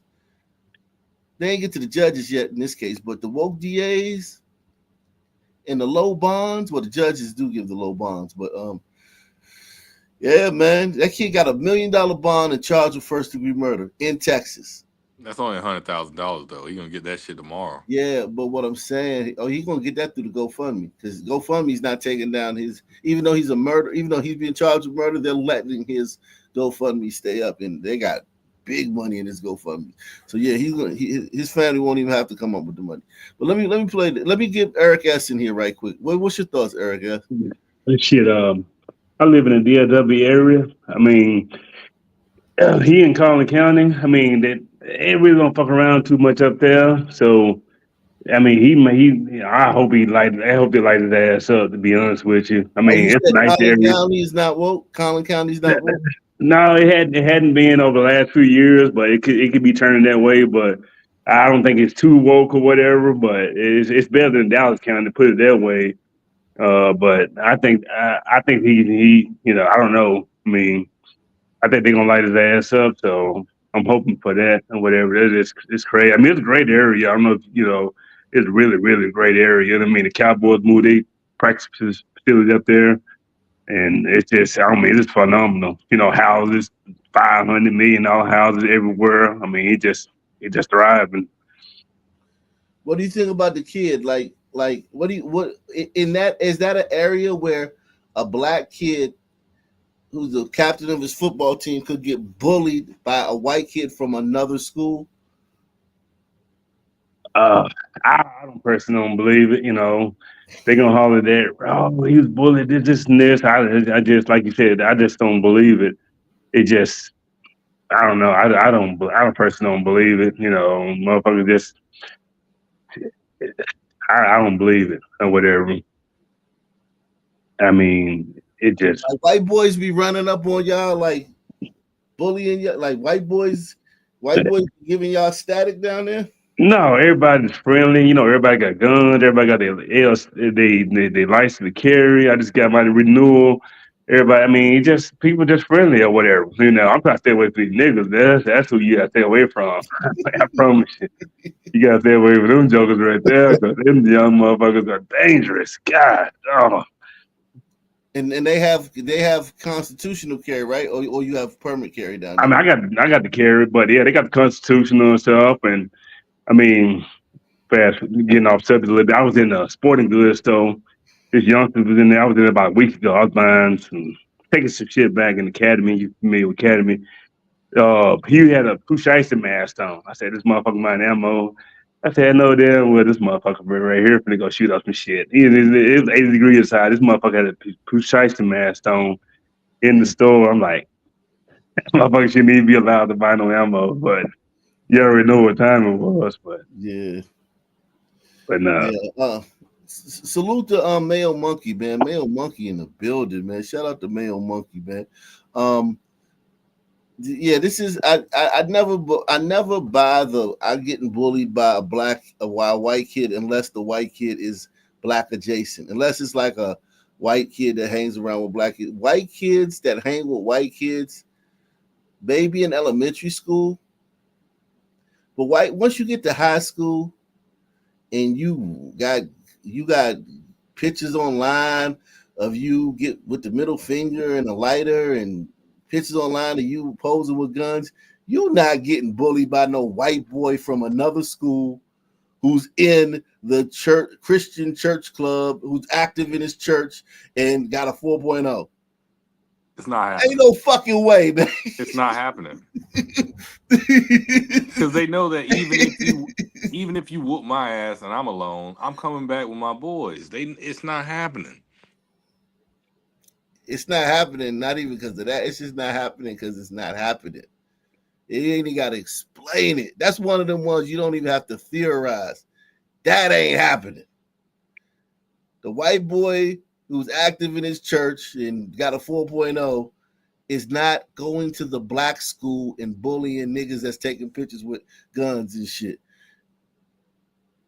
So let me ask you this, Og. This case it'll probably be over around, I'd say August, maybe July. Nah, this is gonna be years. This is gonna be years so? because they're gonna say he can't get a fair trial in Texas. They're gonna say he can't get a fair. Listen, they getting charged with first-degree murder, right? They know that they can't win this. It's going uphill battle, so they're gonna have to ask for continuances and continuances. The jury selection going to take a long time because they're not going to accept. His side is not going to accept any jurors. Just the jury selection phase might take a year. Just to get to the point where the evidence, they agree on what evidence is admissible and what evidence is not admissible, which witnesses are admissible, which witness is not admissible, where the location. It's not going to be in Collins County, so it's going to be where in Texas can this guy get a fair trial? Because Texas is a racist state, so they gonna say that. Houston. No, I'm saying that's what they gonna say, but the white kid can't get a fair trial in Houston. So his side gonna be like, hell no, we ain't sending this to Houston. Because you send this to Houston, you know what I'm saying? We send this to Houston, the white kid's at a disadvantage. It's going this case is going to, what's it, 2025? We talking about 2028, man. 2028, man. 2027. I don't know about that. My question though is like, do you think some shit's gonna burn down if he gets convicted? Nah. I don't think so. I think by the time that happens, all the steam is going to, so much stuff is going to happen between now and 2027, 2028. And the white kid is dead. Like the white kid is dead. The white kid's not walking around. Like if it was an incident between a black kid and a white kid, and the white kid was walking around, yeah, niggas would be mad. But white kid dead. So there's really nothing to be mad at other than people online that white people commented on it that you can call racist.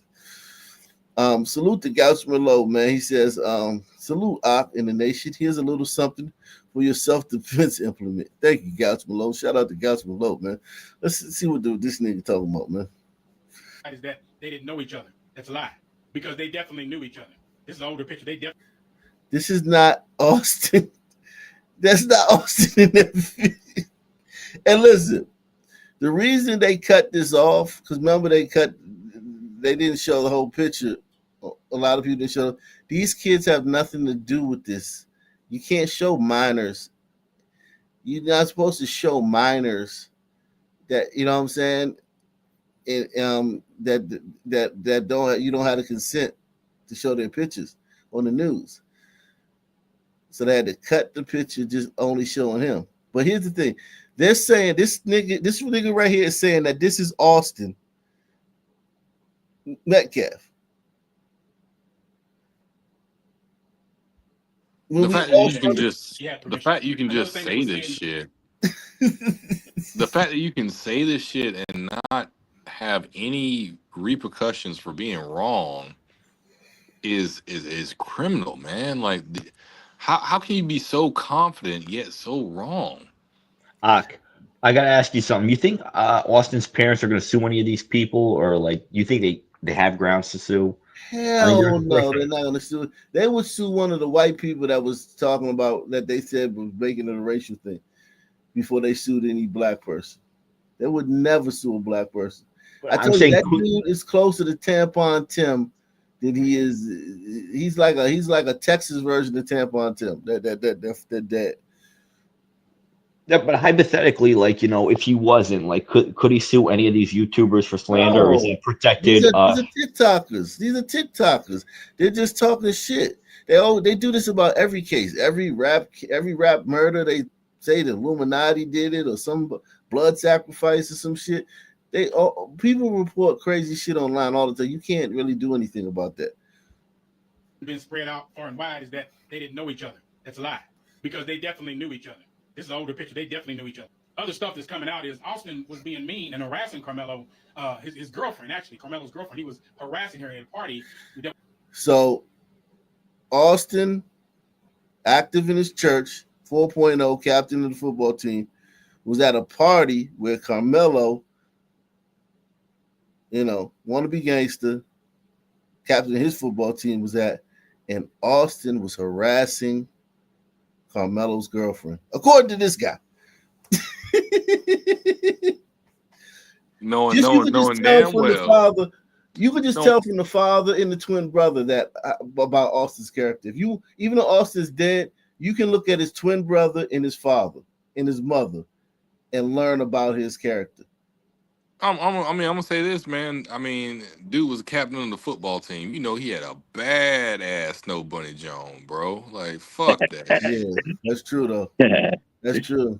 But I don't think Austin would be at a party with these guys. Not with them niggas. No, hell no.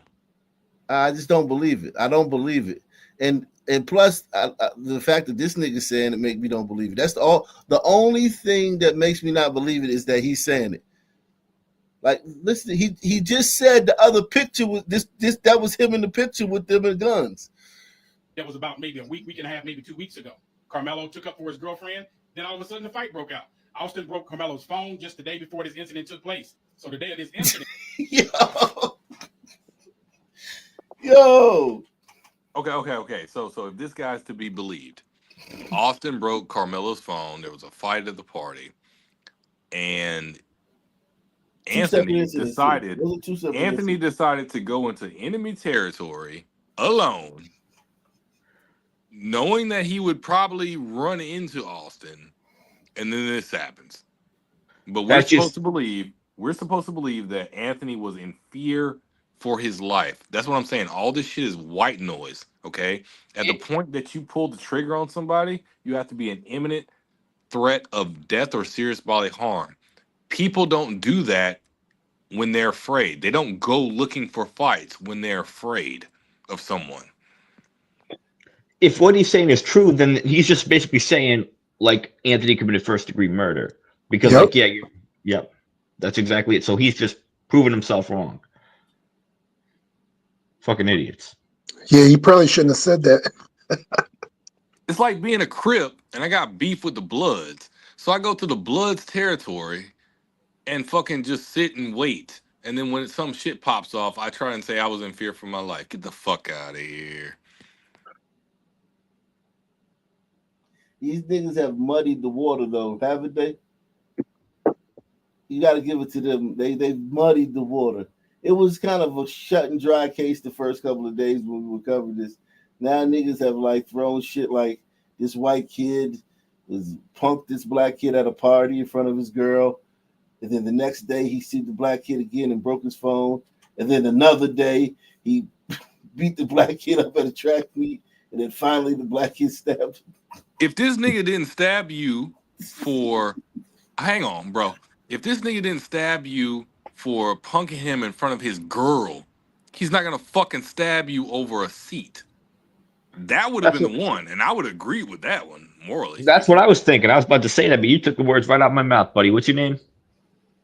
Smack Knight, man. I'm a Hawk Nation unofficial tactical correspondent. Nice to meet you, bro. You believe in the you believe that the blacks have successfully muddied the water? You talking to me? No, I told the wiki, but he muted. Do I think? I mean, if you're retarded, they did.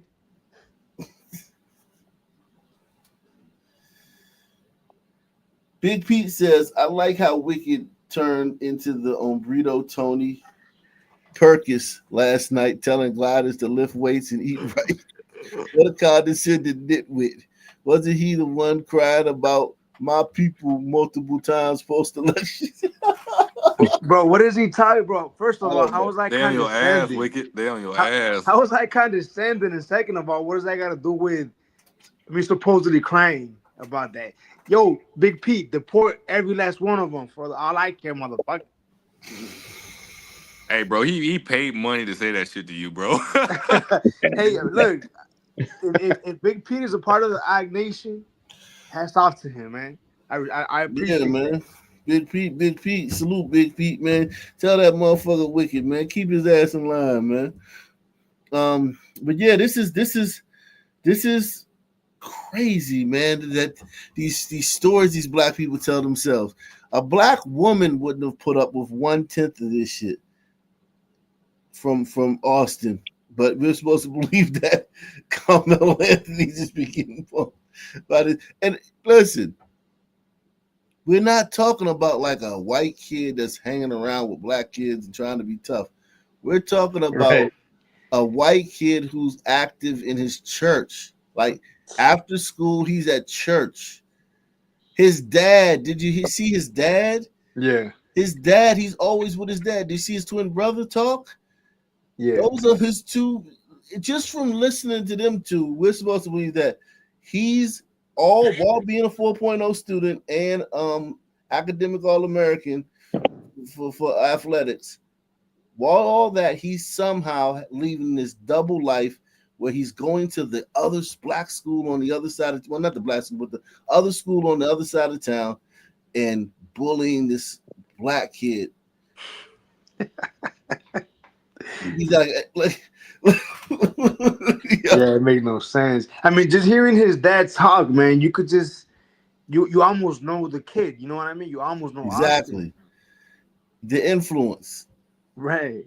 And Austin confronted Carmelo for sitting up under the tent in the wrong area. They got into an argument. Carmelo's backpack was grabbed, and then he was called the N-word, and then Austin tried to grab. Damn, not the N-word. Oh well, then it's all good. Then it's justified. Yeah, it's justified. But That's their go-to. Here's the thing, though. That was never said. Trust me. That would have been the first thing Carmelo told them, the cops, when they showed up on the scene. Yo, they didn't call me a nigga. Like that wouldn't come out days later. That ain't something that come out days later. Trust me, I'm black. That's the first thing they're gonna tell somebody. Right.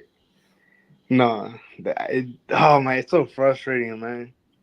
Also, he wouldn't have been crying in the car when the cops told him he died. Right. Like, Exactly. Salute to Ray Wall, man. Salute to you, man. This right here, man, is yeah, this is crazy. He's this guy's got all the facts. This guy right here has all the facts that we never heard before. Him forcibly. He tried to forcibly move him. And it wasn't Austin by himself. Both of them got up there and attacked Carmelo. Both of them did. And there were a lot of witnesses down there that said that the twins, plural, tried to jump him. But actually, they did. Okay, where those witnesses at?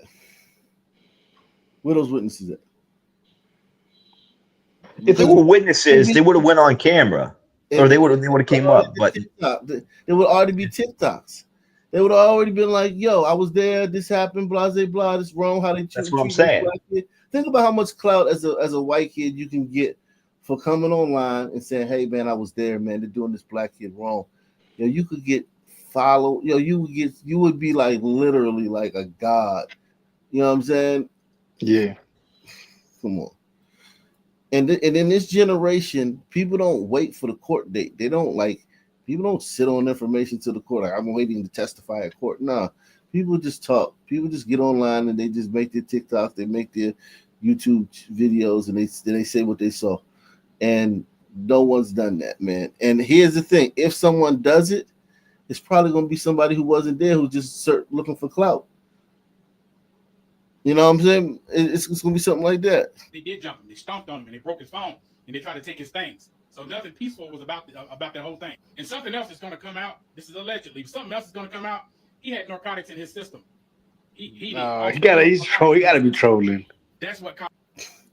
He gotta be trolling, I don't know, man. It's just crazy, man. I wouldn't be surprised if he was dead serious. Yeah, me too, though. You're right. You're right. Let's see this. Where's this guy? This guy again. I done did all the research. I done read the full did all the research. Oh, okay. All the research. I done read the full affidavit. I done read the reports. And I'm just going to say this. You don't get the right to put your hands on me and not expect the consequence. That's just point blank. Self-defense becomes self-preservation. Okay? At schools, you got the appropriate people in place to take care of issues like that. And for the record, y'all, everybody saying, why was he in the tent? He was in it. They was on a rain break. Yes, it was raining out there, and everybody was under the tent to stop the rain from getting on them. Okay? First and foremost. Second, they said his boy phone got put, his book got taken, and he was being bullied. Okay, this is the witnesses saying this. This is just it's controversial stories. I think this is what they said. They say him and his twin was over 200 pounds apiece. All right?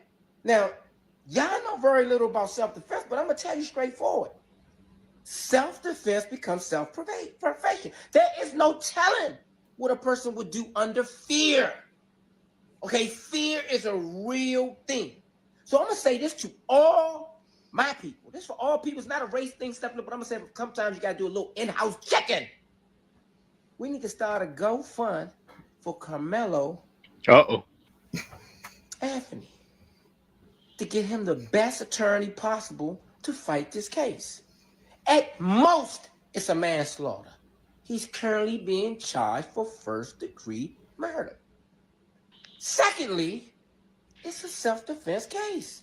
And they have some self-defense grounds in Texas. Point blank. This is unfortunate. Thoughts and prayers to all the family. Check my verse 3 if you don't see that. But the facts are the facts. And your emotions and your feelings and your attachment to certain creed or ethnicity doesn't change the facts. You don't get the right to put your hands on me. I get to plunge my knife into your chest if you put your hands on me. He makes a good point. The fear aspect doesn't connect here, because again, if they are to be believed and he was asked or told to leave, if he was in fear, he would have fucking done that. If I'm in fear for my life, I'm just gonna leave. If I'm given the option, okay, granted, I'll smoke a motherfucker, but what I'm saying is, they just say that given cops though. Remember with the interaction with cops, they always say they were scared. That's why they grabbed the cop's gun, or they were scared. That's why they started fighting with the cop, or they were scared. That's why they, you know what I'm saying? They ran. That's why they ran. Yeah, that doesn't necessarily hold up with what blacks have been done in the past. But that son man makes a good point in that, at least for me, can you imagine if that dude had a pistol? How many innocent bystanders would have got shot? That's true. He was shot. But here's the thing: at least Austin would still be alive. Yeah, Austin would definitely be Austin alive. would, but who knows who wouldn't though? I usually don't get into any of these political. All right, what's going on? I want to hop on here really quick. I usually don't get into any of these political things. I don't go back and forth with people, but this Austin Metcalf and this Carmelo Anthony case has been all over my timeline. Instead of me responding immediately, what I did was I waited for more information to unfold, waited to see what transpired. First and foremost, let me say this. It's unfortunate that two people lost their lives in this process, right? Prayers go out to Austin and his family, and the same thing for Carmelo and his family. But this is what I want to say. Everybody in the comments that don't look like you and I are making Carmelo out to be this thug gangster, showing his pictures on his social media and all these things, when Austin also has pictures of him holding guns, throwing up the middle finger and all these things. See, what we do is we villainize black people all the time. And this is what I need black people to understand. That's actually not what we do. We treat black people like little babies and shit. Yeah. You can't, you know what I'm saying? That's not true. we bend over backwards to coddle them, coddle and cajole black people. But that still to show you that even with all that, it's all for naught. All that is for naught. Niggas still come out saying the opposite. You can speak to your blue in the face. You're never going to make a case that they're going to accept. So stop trying to prove something to people that refuse to see their white privilege, that refuse to acknowledge what happens in this world and what historically has happened to us as black people. They don't want to see it. They don't want to hear about it. We have always been deemed as aggressive, angry, mean victims all the time. But if we look at historical context, we were not the ones hanging people from trees. We were not the ones cannibalizing black people. We were not the ones. Damn. Actually, there were black on black lynchings, but nobody wants to talk about that. And I I'm could sure even pull them up. black folks were eating black folks. They were doing that in Africa, man. Like, what the fuck are they talking about? They do it to this day. They eat the pygmies and all that. Without a doubt. Ones getting free labor off of black people and beating them to death or throwing them out of a boat into submission. Sir. We were not People sold your asses into slavery. Slaves, female slaves, male slaves, selling. Historically, black people did not do those things. We wouldn't walk around burning torches. We didn't walk around in white sheets. We didn't do any of these things. But yet, black people are the threat and danger to society. And this is what I'm talking about. And I'm a licensed mental health therapist. I have multiple degrees. Uh-oh. He has multiple. This guy, think about it. I just want you to think about it. This guy has multiple degrees. I mean, they got a lot of student loan debt. Can you imagine him being your therapist? If you're a white guy? Could you imagine this guy? I wouldn't let this guy shine my shoes, man. I ain't even gonna lie, man. I would let this. I would maybe cut my hair, shine my shoes. Something like that. But I wouldn't let this guy fucking repair my VCR. I wouldn't. I wouldn't let him fucking. You know. But I'm sorry, Wicked. But look at. I'm sorry, Wicked. But look at this guy. Like, look at the deflections. Look at the whataboutisms. Like, okay, we were hung from trees. How many black people were hung? Like 3,000. How many of them actually did the crimes that they were hung for? Damn near all of them. You know what I mean? They do it to this day in greater numbers, and that's what I'm trying to say. Like, yo, I wouldn't let this dude. You know when you go to a car wash, the guy that tells you to straighten out your tie. Oh yeah. I wouldn't let him do that. That's the type of job. Yeah, I mean, like, this guy's got multiple degrees. Where? From where? From where? That motherfucker got a lot of student loan debt. Jeez. So don't try to come on here and come for me and say I'm ignorant. I don't know what I'm talking about. I do study and research, and a doctoral candidate. So I don't want to hear any of the stuff that you. Doctoral candidate. Niggas are just. He's a doctor crazy, now. Man. He is a doctor now. Wow, niggas are crazy, man. And here's the thing: because of affirmative action and DEI, all this could be true. That's the crazy part. It sounds preposterous, but if you think about it, they did DEI. Yeah. He could have a doctorate from fucking Harvard for all we know. Right. well, I mean, look at this. Look at the nature of universities these days. Like, where's all this woke shit coming from? The universities. Yeah. So it's not so unbelievable. Yeah. Yo, That's where they're learning it from. Yeah. Yo, the day that the gliders outright stop entertaining all this shit is gonna be a hell of a day. A hell of a wake-up call. Yeah, Sons ain't gonna know how to handle it. And here's the thing.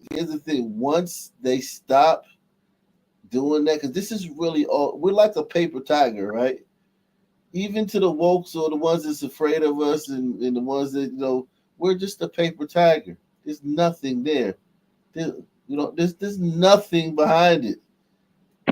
You know what I'm saying? What's the cowardly lion? Like we're like a house of cards. It's like the bully, right? Yeah, there's nothing there behind it. Once they stop doing this shit, because white people are terrified of black people because call you racist and stuff like that.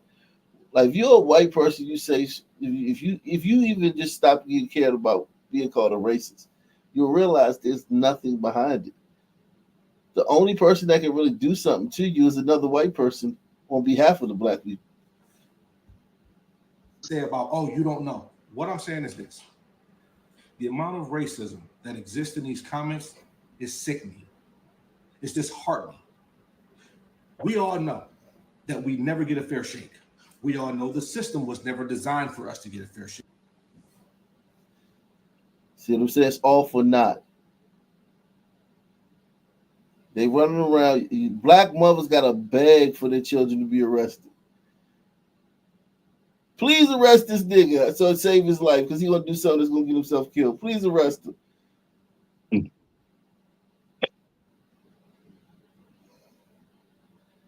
This nigga comes over here and says the system doesn't give us a fair shake. Research shows this. And then they talk about 13% of the population commits 50% of the crimes. If you actually look at the FBI, Bureau of Statistics. Yeah, that's the bullshit numbers. That's the bullshit. That's the one that says it's 2,500 homicides committed by blacks and 2,500 homicides committed by whites every year. Yeah. Hey, Freak, what numbers do you think are more accurate? Do you think it's 1350? See, 1390. Possibly, yeah, but I think so. But that's what I'm saying. That's how many crimes we know about. What if I told you that I thought it was more like 370? Well, that would make sense too, because only 3% of blacks who do it. Like it's like half the population is male, and only a certain percent of them are young males below the age of 35 who are actually engaging in this behavior. So 50. Let's go with 50. 45. Yeah, I man. guess. This guy right here, think about it. Let's say he's one of the good ones, right? This is how deep he gets. Let's say he's one of the good ones, right? He believes if you put your hands on him, he can plunge his knife into your chest. He's one of the good ones. It's going to show you, yes, blacks are arrested at an alarming rate, way more than their white counterparts. But it also states that whites commits more violent acts than black people. But he doesn't understand proportionality. That's what I'm saying. Like that's one concept they just can't grasp. But it's even proportionality is not true. Dude. Like that's what I'm saying. It's disproportionate. Like the blacks are 13%, but they commit way more. Like, like if you take into account how many there are in the country. No, just the raw numbers. Just the actual numbers. They commit. It ain't no proportionality. There's no way you can flip it, yo. If you just take the raw numbers of homicides during the Floyd years from 2020 to 2024, blacks averaged 14,000 homicides. Whites, it was like 7,000. Hispanics, it was a little bit lower than that, but it don't, you don't have to adjust for per capita when it comes to homicide because it's a body. You know what I'm saying? It's not like a robbery where somebody's saying you robbed. There's a body laying right there. It's right there. You know what I'm saying? Like the coroner. There's a body in the coroner's office. But yeah, this guy right here is crazy. What's up, Pantheon, man? What's your thoughts? Another brother for you, man. We got all these brothers, man. Yeah, I'm going to choose from, man. I was gonna come to her area, and but they got that visa shit over there. So Yeah, but it's tell her, not that expensive, Mark. tell her meet me in Paris in a couple weeks. You It's want almost to like an Paris, Esther man? for us. It's not that expensive. The way I'm that sure come up, we'll Gotta come. meet up, man. Send us some pictures, man. yeah, fly over, Meet up, fly man. over to Paris. I'm going on vacation to Paris and Amsterdam. Yeah, I mean, this is a bit. I mean, I mentioned this from the beginning when I was like, "Oh, these are the Chinese whispers that are being said about the story." But yeah, it's kind of everything you said. The bullying claims don't make sense when you look at his pictures, and also, as Max said, why wouldn't he have done something? Probably when there were more eyes at them at this alleged party than randomly by himself in the bleachers. Pantheon, did you know that when Chauvin assassinated Floyd, they were saying that they knew each other, that they worked together, that Floyd was fucking Chauvin's girlfriend? Did you know that? They were saying Not all that these. bit. They were saying all I this. think the most I heard was probably that they had a run-in before. Right, but it's the same. It's the same thing going on here. Oh no, of Same exact course, shit. yeah. because And during the trial, none of that came out. Not one question was asked about their prior. Like they had a whole trial. You know what I'm saying? This shit is so crazy. It wasn't like, yeah. So did you know Floyd? Not one question was asked about that in that line. Go ahead.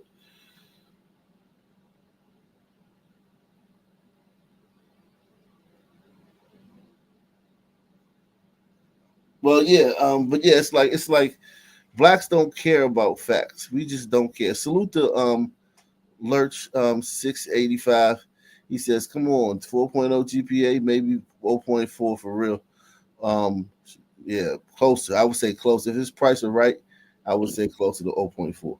Salute to Boy Kachin. He says, "Mayo vacation from co-hosting LA Wilkes show." Oh yeah, shout out to LA Wilkes, man. He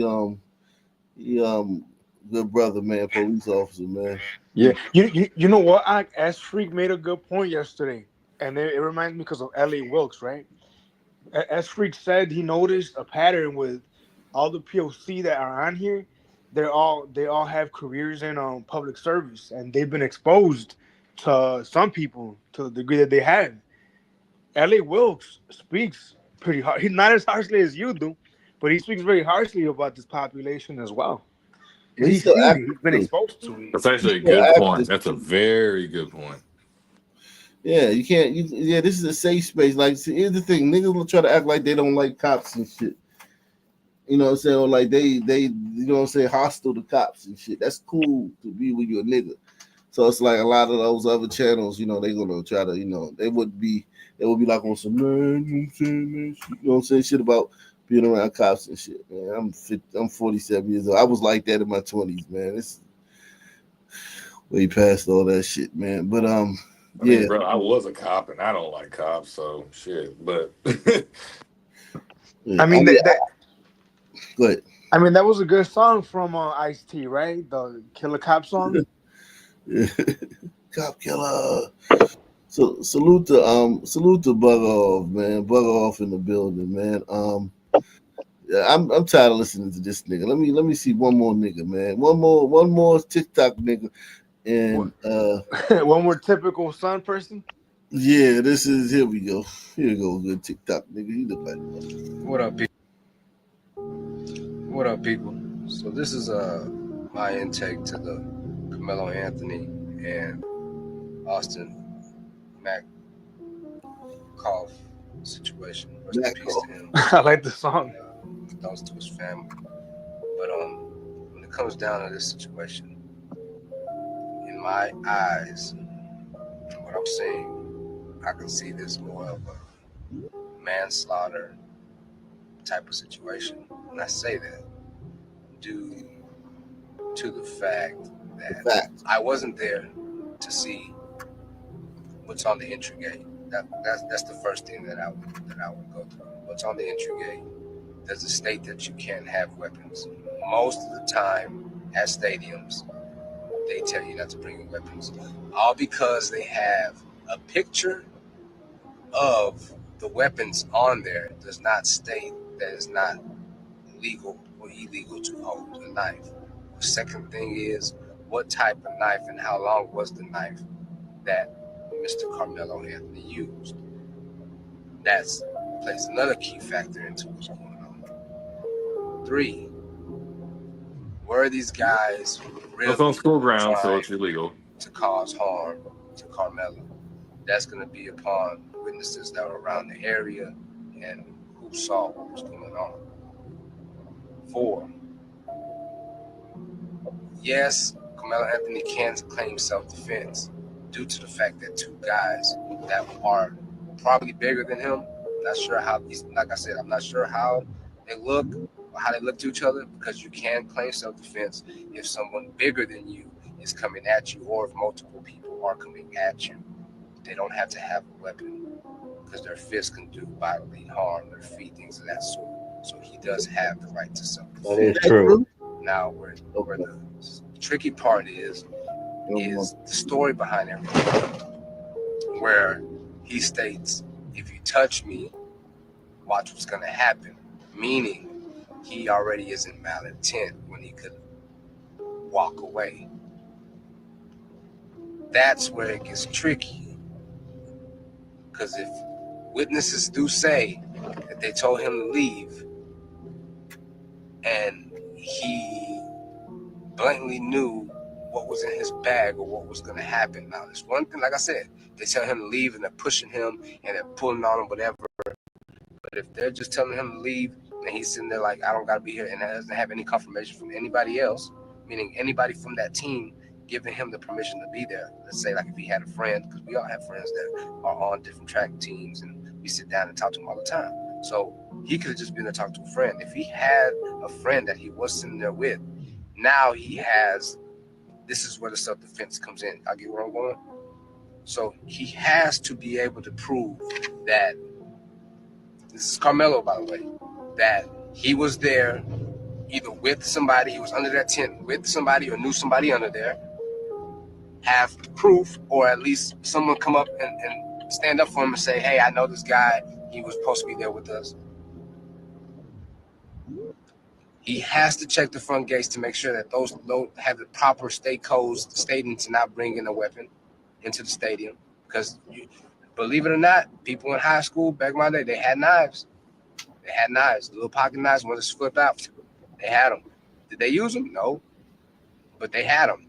So depending on the type of knife he had, it could be claimed as self-defense and manslaughter. I only say manslaughter due to the fact that if those codes are on the front gate, he will be charged with that. But if they try to charge him for murder, and he actually had the right to have a knife into the stadium, because you don't have to be a certain age to hold a knife. You can wield a pocket knife anywhere as you please. It's up to the stadium or the location that you're having the event at, which allows you or doesn't allow you to have one. And those take codes and sanctions, things of that sort, to be presented at the front gate. But at the end of all of this, prayers for both families. Do I think Carmelo's gonna get the? I don't know. I'm not from that city. You know what I'm saying? I'm from the state, but I'm not from that city. And to me, that city look a little. Y'all know what I'm trying to say. And for a black boy in that city, it's not gonna look good. You know what I mean? They're gonna try to make an example of him. So he actually does need others to step up and see the key details to this case and figure out, was he being assaulted because he was assaulted, but was he being battered? Meaning, was he touched physically? Because assault is simple. He was already assaulted when Austin walked up to him. That's assault, guys. Damn. So, like I said, This guy's an idiot. was there any battery? Jesus. See what he's trying to say? Like, it matters what type of knife. Like, it's not about the knife; it's about the intent and what happened. Like, the guy's dead. No, the knife matters. There's no fucking school in the United States where you can carry a fucking knife. I know, that's what I'm saying. Like, it's illegal either way. You know what I mean? But That's why I told you earlier you gotta be careful about getting in the weeds. You know what I'm saying? they take you down. They take you so deep in the water that you forget how far away from the shore you know what I'm saying? You want to forget. Yep. You know, just keep Yeah. treading, and the next thing you know, you're not gonna see the shore.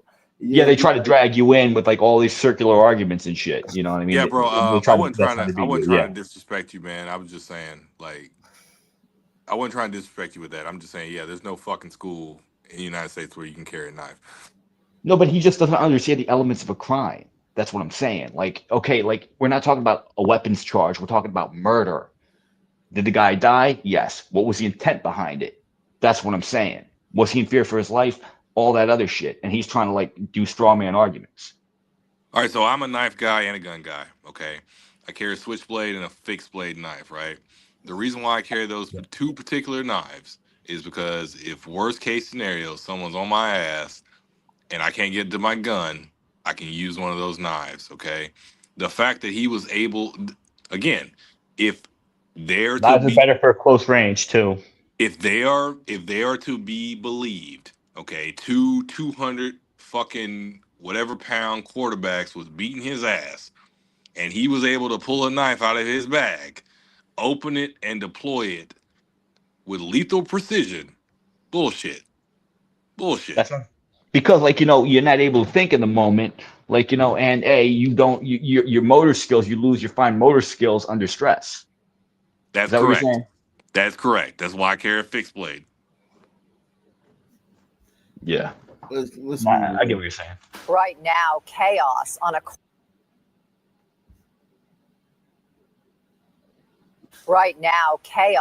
a quiet street in Burlington County. Surveillance video showing a large party at a rec center spilling out into the surrounding neighborhood. Dozens of rowdy teenagers causing mayhem, even jumping up and down on vehicles. This is the 10 o'clock news. I'm Dawn Timothy. Right there, if you didn't know what type of kids these were, what the race were, once you started jumping up and down on cars, you could eliminate white kids. Hispanics do that at their little like the sides. They'll jump on your car, but you could eliminate white kids because it's not because the white kids are good nature or anything like that better than the white kids. And if it is that way, it's not because of that. It's because white kids, they come from high trust societies. Their communities now they might toilet paper a tree or toilet paper somebody's house. You know what I'm saying? Something like Or that. egg somebody's house. Yeah. Yeah, Knock over a mailbox. Shit like that. yeah. But once you start just jumping on random people's cars and smashing in the hoods of their cars and their windshields, you're incurring a level of violence from strangers that only black kids will be prepared to handle. Like if you come out of that house, those black kids are gonna kick your ass. If you come out of that house with a gun, those black kids will shoot back at you. That type of just like think about it right. Just think all y'all think about it right now. If you just No, you're heard right. You're right. And loud voices, if you shoot out, them, it's kids being kids. yeah, but if you just heard Mischief. loud voices outside right now, right? And banging and shit, and you looked out the window and you saw a bunch of black kids out there jumping on you and your neighbor's hoods of your car, and just being loud and rambunctious. Most of us wouldn't go out there. If we saw some white kids doing that, we would go out there. We would feel comfortable going out there and saying, "Hey man, what the fuck? Get off my fucking car."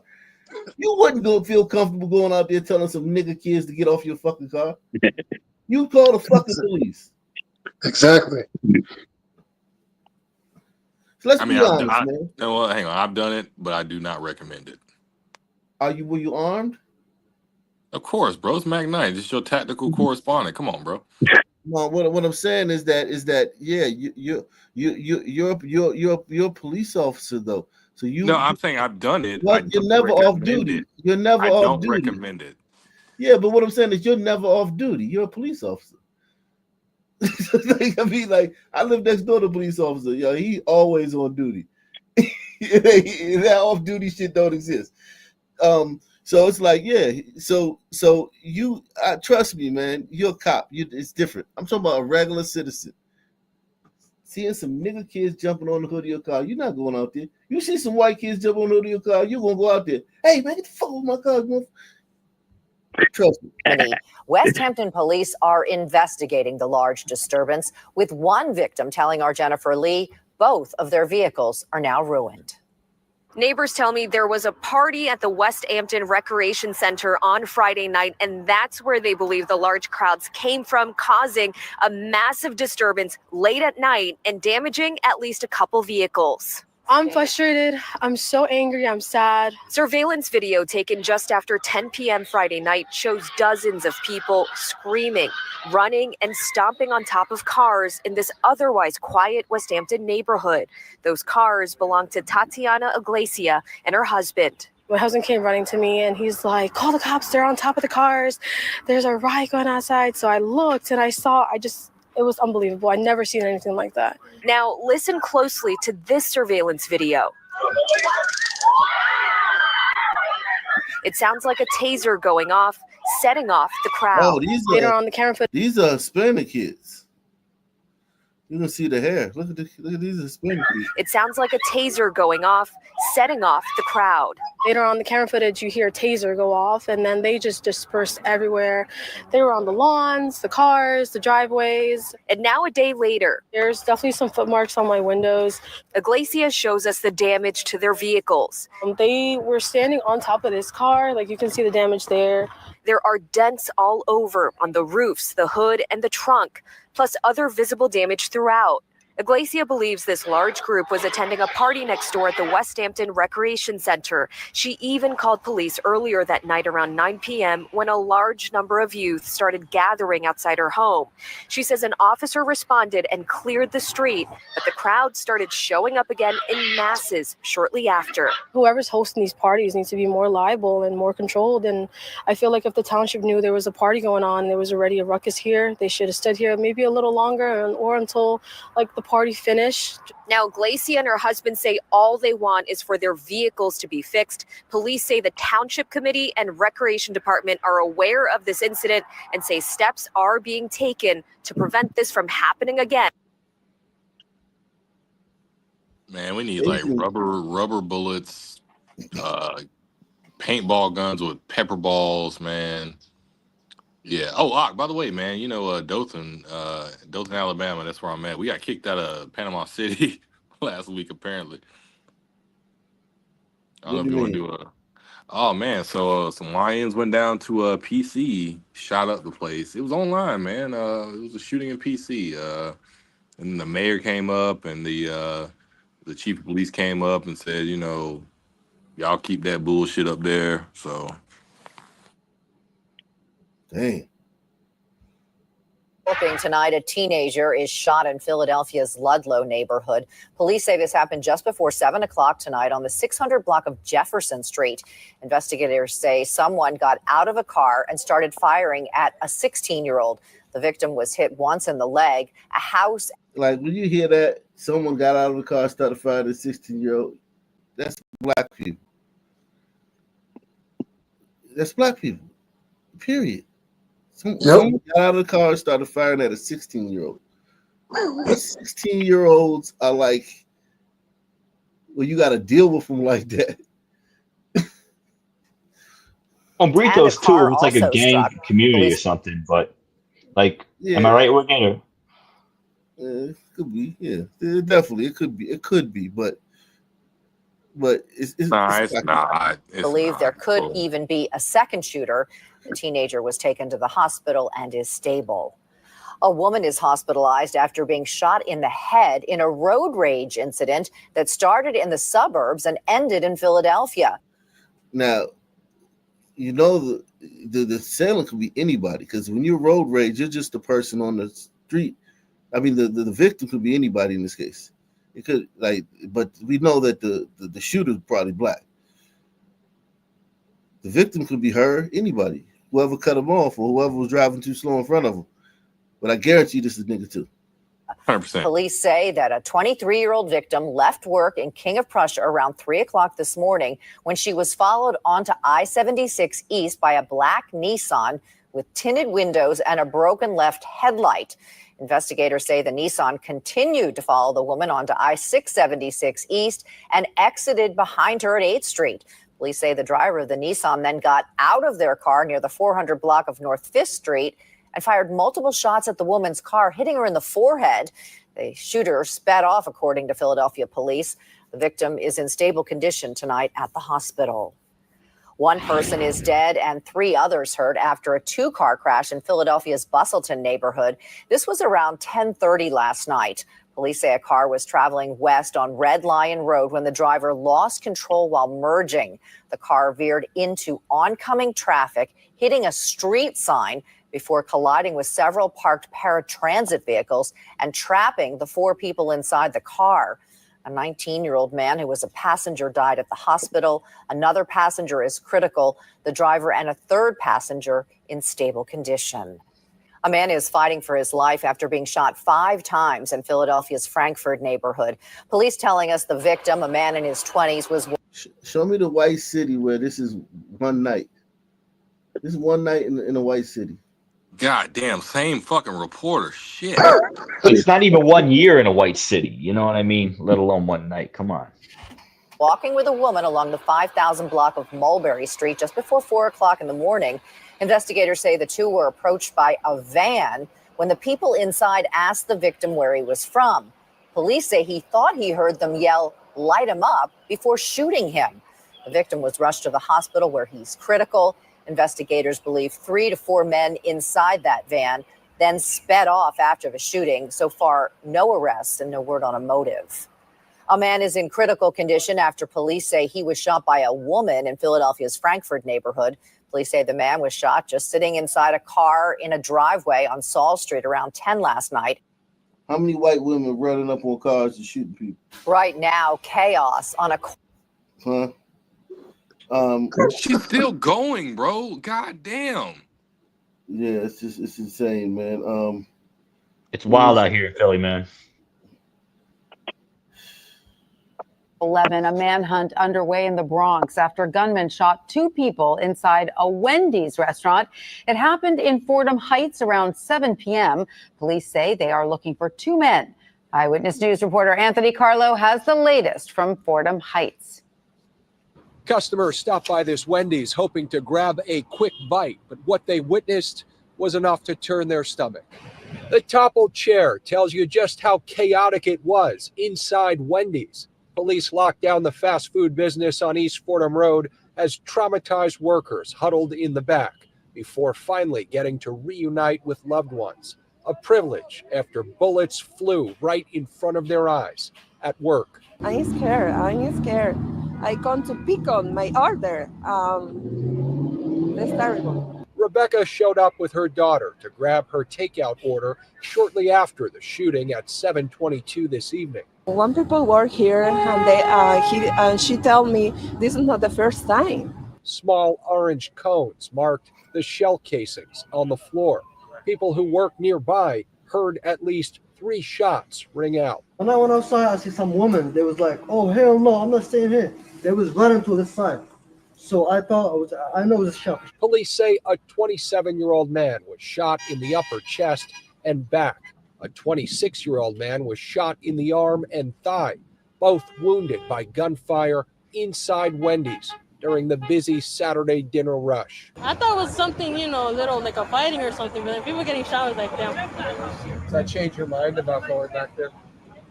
Kind of. I mean, a lot of people go there just to eat and stuff, not to, get shot there. Both shooting victims were taken to St. Barnabas Hospital in stable condition.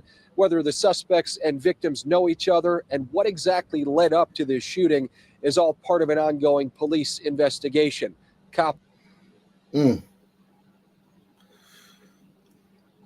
Wow.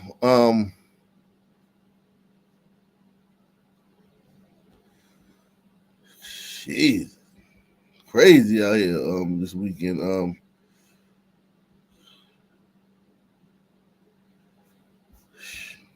It's getting warmer, so you're gonna have a lot more material, bro. You're gonna have a lot more content, bro. I know. Wow, this is sad, man. Right here.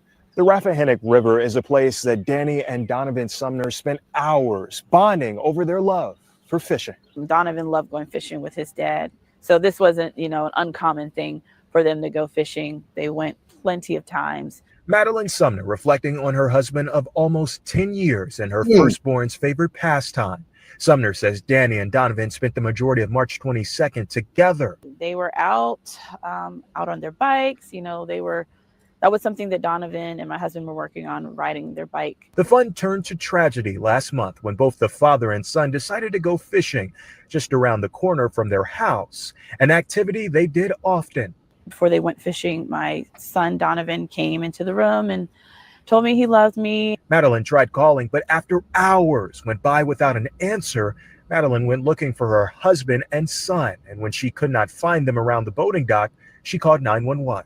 Spotsylvania County investigators say initial evidence revealed 6-year-old Donovan had just caught a fish and fell off of the dock. Danny leaped in the water to try and save him. Spotsylvania County Sheriff's Office said both the little boy and his father drowned, and their bodies were recovered from the river by the dive team. The reality is, I didn't just lose my husband and my baby, but we also are having to face a new life without them. Danny and Donovan leave behind Madeline and 2-year-old DJ.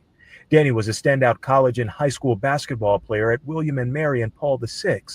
He also was a special education teacher and coach at Brook Point High School. Stafford County Public Schools released this statement to News 4 that reads in part, "We are deeply saddened by the unexpected and tragic passing of Mr. Sumner and his son.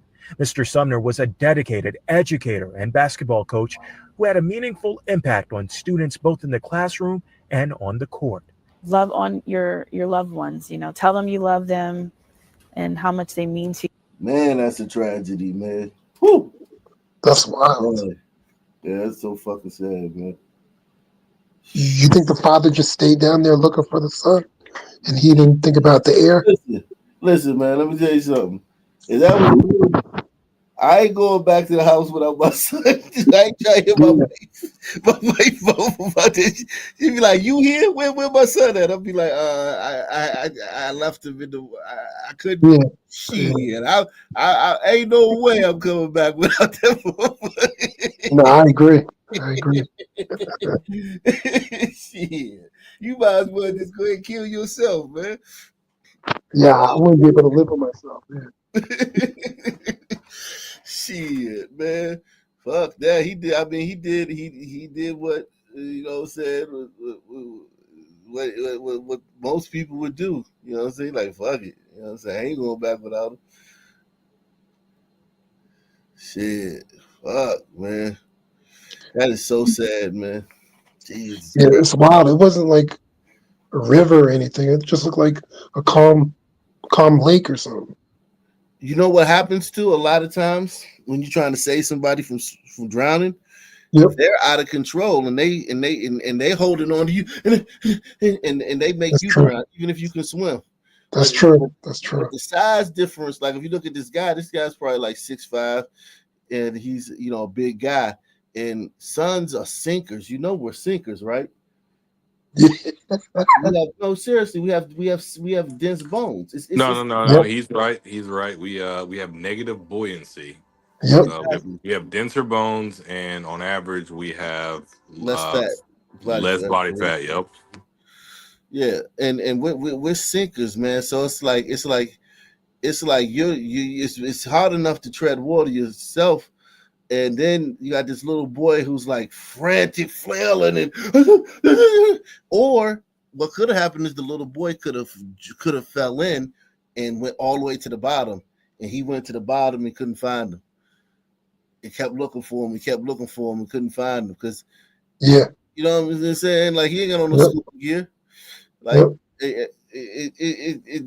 but one thing he knew he couldn't go back home without that little boy and face that woman. Yeah, it's probably hard to see too without goggles or anything. Yeah. Oh yeah, you can't see shit even with goggles. Yo, water gotta be so clear. Like you gotta be like the pristinest water. Even you still can't see underwater. That's sad, man. That's so sad. That's a tragedy, man. That's a tragedy. That's why, one thing about it is precautions, man. That makes me think if I was to take my son fishing next time I do it, or take my kid fishing, I would get some little vests, those little things, because like look how quick that happened. I remember one time me and my wife were at Woodlock, right? We were at a resort in the Poconos, right? Salute to hold on. Salute to Eric S, man. We were at a resort in the Poconos, and it was like paddle boating, right? They took us down there, and there was a bunch of activities, and it was this lake, and they were like, yeah, you can paddle boat, and it's like you standing on this like thing, and you paddle with the long ass stick, right? Pause. And I was looking at that shit, I was like, hell no, I ain't doing that shit, because if I fall in, like, what the fuck? But I was thinking, like, damn, yo, it's just that quick of a decision. Like, you could just be like, we're at the resort. They're like, oh yeah, do this event. You do this. We made a fire with a stick, rubber stick together. Then we went to this other station and we did that event. Then we did another thing, like hiking and shit. And then it was like, okay, all right, get on the paddle boat, and it's just that quick. You get on the paddle boat, you lose it, you fall in, and you're dead. It's not like you can't really foresee it. So the best thing to do is to just like, yo, if you go near water, especially with kids, make sure they have on the floaty thing. You know what I mean? Yep. Anywhere near water. Like anywhere near water. Like if my daughter's going on a field truck and they going near water, I'm giving her a floaty thing. Put this on my daughter if she go anywhere near that water. You know what I'm saying? Because it's like that shit happened so fast. I'm sure it wasn't nothing preceding that. It was like, whoa, boom. And then he went under, and then probably maybe what 30 seconds later, they probably both did. Yep. Nah, bro. Yeah, I was in the Navy, man. And if I'm not moving in the water, I'm sinking. Like real talk. And unless you know how to move, like to this day, I cannot tread water. I cannot float. I can't tread water. I can swim. I can get to the top, and I can swim in one direction or another. But if we're not moving, it's a wrap. White people, though, if you look at the team, the swim team at every school, the swim team for every country, it's nothing but white people, and maybe some Asians, but mostly white people, because they have the fat, the body mass, isn't it? Yeah, the composition. It's just they have less denser bones. Our bones are very dense, made for running. That's why we propel ourselves off the ground with such force, because our bones are so dense. That's why we can fight one-on-one, not like as armies, but one-on-one, very good. You know what I'm saying? Strike with good strikers. But yeah, it's and I remember I did the video on that, and they claim that the reason black people can't swim is because of racism. The YMCA, no, seriously, the YMCA, because it was segregated. Yeah, exactly. Back in the 60s, it was some stupid shit. It's ironic you say that, bro, because the place I learned how to swim, like, and I was like in my 20s, was the YMCA, and I was in the pool every day, and I could not figure out, like, bro, why? Because I had to pass an advanced swim qual to be on harbor security boats, yada yada yada. Anyway, I could not understand why I was fucking sinking, bro, and I had to do research on that shit, bro. And yeah, we have denser bones, we have less body fat, and I'm a skinny guy myself, so yeah, man. I mean, we have negative buoyancy. That's a thing. It just is what it is. On June 20th, 2024 in Cleveland, Ohio, surveillance footage from inside a police station caught this interaction between several women. It turns out that two of the women wouldn't stop following a car as a result of road rage, so the victims had the genius idea of leading the suspects to the police station, baiting them inside. Unfortunately, things would only get crazier from there.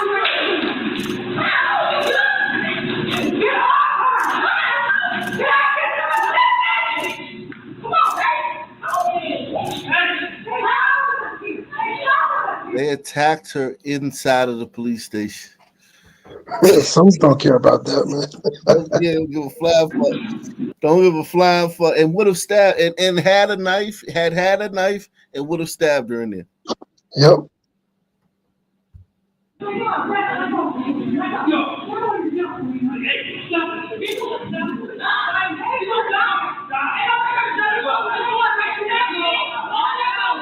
And they're still going with 3 police officers. Like, it's ridiculous. Now the police officer pulled out his pepper spray. Think about it. Taser. He pulled out his taser. So you got 3 white men here that have the legal authority to kill you at any time. That's what I was telling you about the story earlier where they said this white kid from another school with a 4.0 is going to another school bullying some black. This is a woman, a black woman, surrounded by 3 officers who have the right to kill her at any time, and she will not listen to them. She will not obey their commands. Even with a weapon pointed dead at her face, she still refuses to obey commands. This is the woman of the species.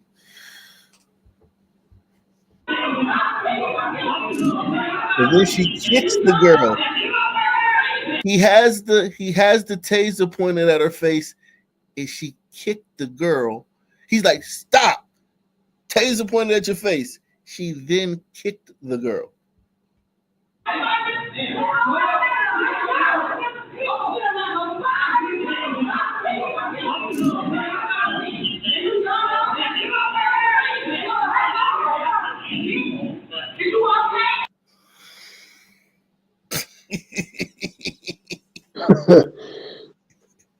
I think because the sisters know that they're going to get let go.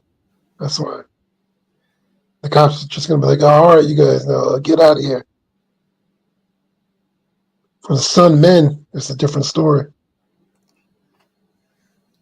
You think some men would have obeyed the orders? No, I'm just talking about there's consequences.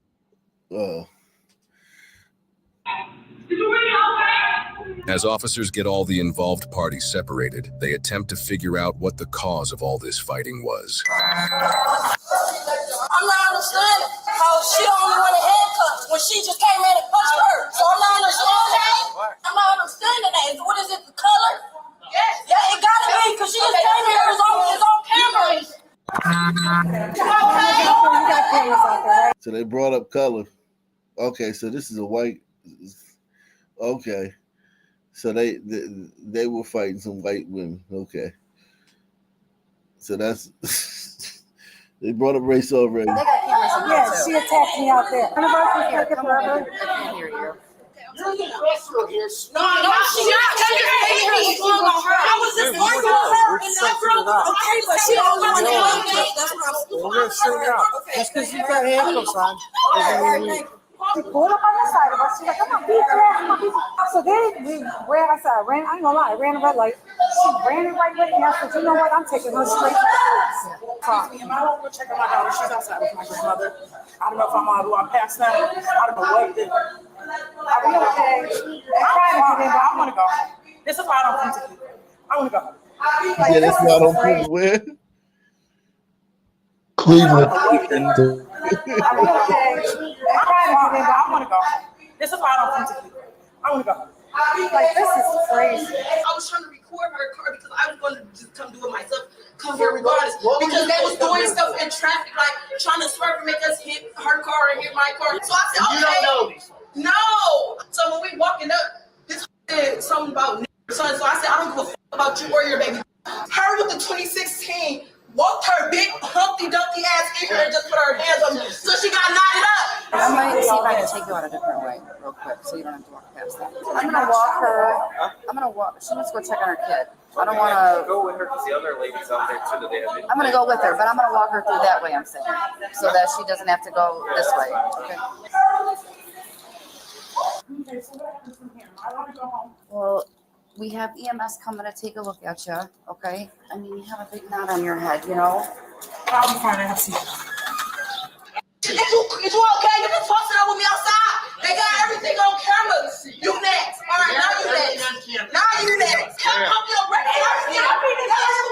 threatening her in front of the cops. Stop.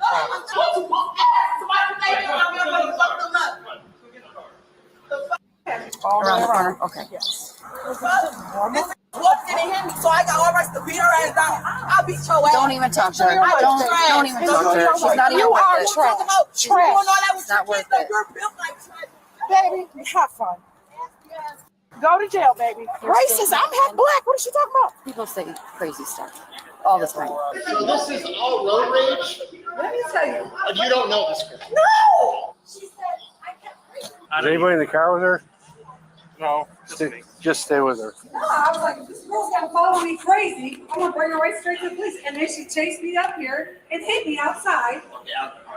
I'm right here on the wheel. Yes! We'll probably need to get a report from you just so to press charges on her for the assault, okay?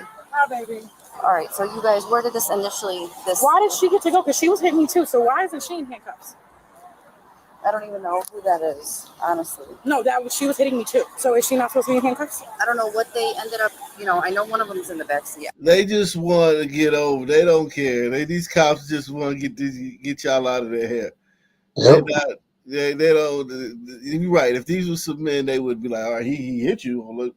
They like, "All right, fuck it." It's like let these she-boons go and just go your way, and don't come to Cleveland no more.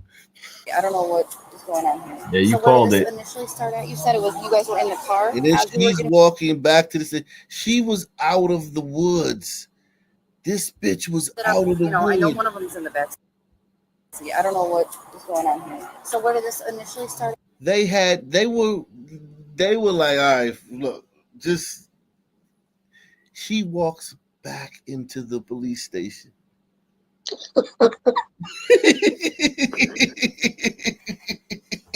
Sons are wicked, man. They scare the police. They tell Nah, bro, that's Sun women, bro. I will say this about Sun men: we would have got ghost. Hell yeah, nigga been home. Nigga been home already. Definitely. Nigga would have definitely been gone. Hell yeah. Once they wouldn't have put the cuffs on his ass, and he's like, oh shit, they ain't putting cuffs, and I ain't got no cuffs. The cops would have turned around because they'd have been looking for that Sun man. They wouldn't have let that shit go. He'd have been gone. They'd have had cops, they'd have had cars canvassing the neighborhood looking for his ass. Not even had a fucking helicopter looking for that nigga. But I can tell you this. Though. This girl right here, she could still today convince any idiot white person that she's afraid of cops, that any encounter with cops and a black person is like a 50-50 chance of ending in death. And I'm a victim of the system, and 90% of white people would believe her. Her saying that. Yep. Even after seeing this video. You said it was you guys were in the car as we were getting waved through traffic by just a regular citizen, no cops, no nothing. The lady was beeping, so then I flipped her off, and that's how it started. Okay. Where my girl at? She's in the car. Was she in the car for? I'm not understanding why she the only one in here. Not only coming back like, hey, look, what's going on? She come back yelling at the motherfuckers, demanding shit. No respect for authority at all. And white people thought we were scared of cops. They believed that shit. Because nobody else is in handcuffs. When this bitch just came in and clapped her, I'm not understanding why the she the only one in handcuffs. I don't know. We're gonna figure it out. How is y'all figuring out when she the only one in handcuffs? Nobody else is in handcuffs. Y'all keep saying y'all gonna figure it out. Like, what the You're okay. So you flipped her off, and then she followed you here. If you look at our Make sure you support the channel via PayPal, Cash App, or the Super Chat, man. Please hit the like button too. Everyone who has not hit the like button yet, hit the like button, man. Everyone who has not taking the $7 challenge, man, consider taking the $7 challenge even today or tomorrow, man. Salute to I don't know if y'all got traffic cameras down this street, but if you look at them, you guys were coming from this way? we came from 140th and around, and we were running late because I was like, you know what? She wants to act this way. I'm gonna take her straight to the police department. Yeah. And then she said, I tried to hit your car with my car, really. So what they about to get? They get let go?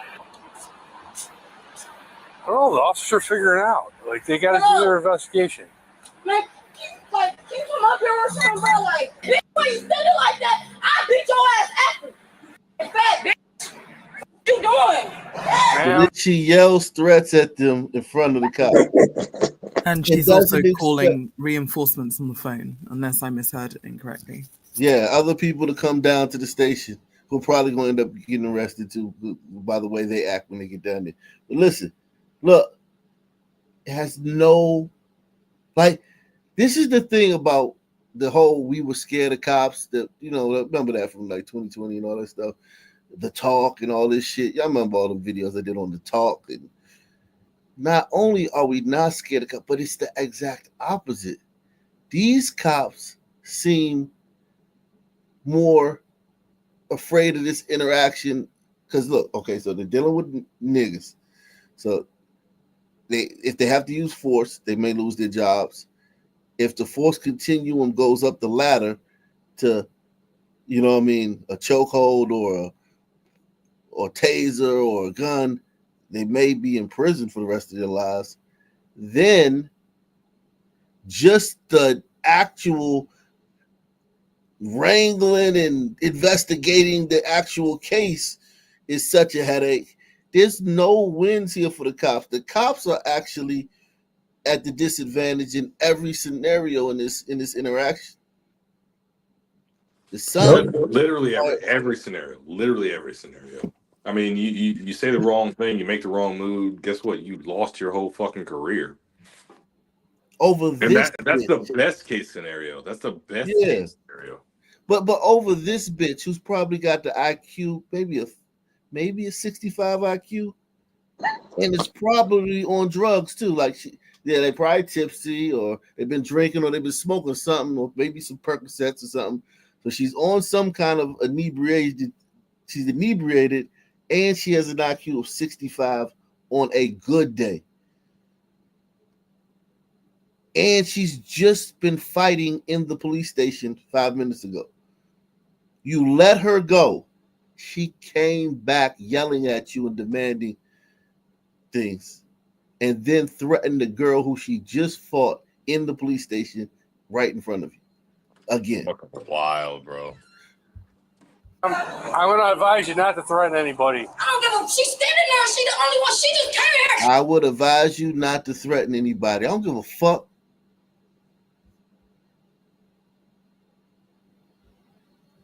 I'm so glad I'm retired, bro. I'm so glad I'm retired. Here's the thing, though. I would not make it nowadays, bro. This is the clincher, though. They're going to file a complaint. These black bitches are going to file a complaint with the police department or the some civil rights attorney. They're going to file a complaint because remember, they already brought up race. The other women are white. They already brought up race. They're going to file a complaint against these police officers. And then some day down the line, this police officer is going to have to shoot a son, man. And some niggers are going to get online and be like, we looked into his past. He's got a history of complaints.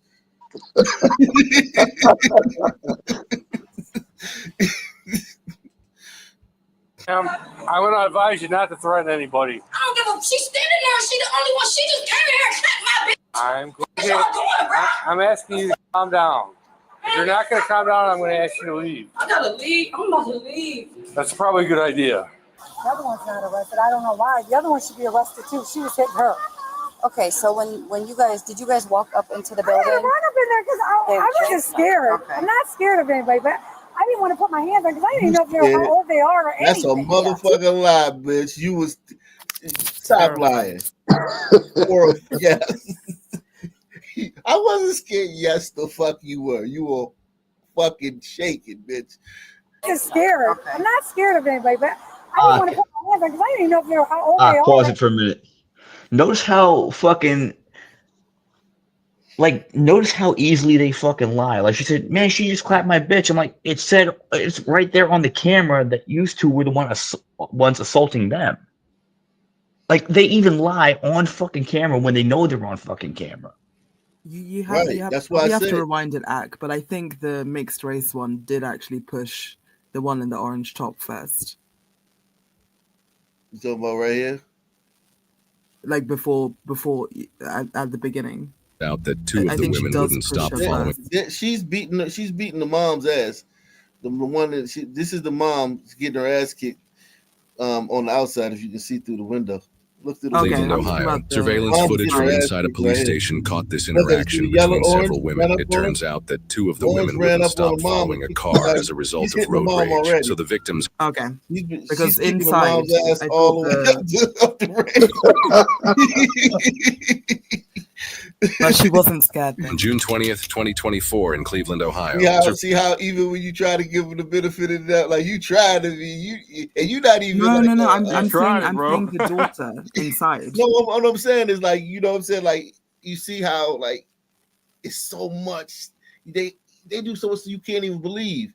You couldn't even believe that she had been kicking their ass into the police station. Oh no, I believe that. I'm just saying from the police fathom it. I meant to cameras say inside. fathom it. Yeah. On June 20th, 2024 in Cleveland, Ohio, surveillance footage from inside a police station caught this interaction between several women. It turns out that two of the women wouldn't stop following a car as a result of road rage. So the victims had the genius idea of leading the suspects to the police station, baiting them inside. What you talking about right here? Where she starts to fight? She starts to fight right here. Yeah, that's what I'm saying.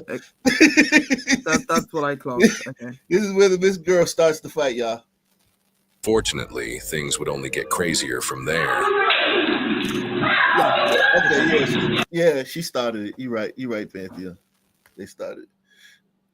Wait, no. Wait, hang on. The light-skinned girl, was she being followed? I'm just fucking with her. Okay. Yeah. It is. He go, Mom. I'm not scared. I wasn't scared.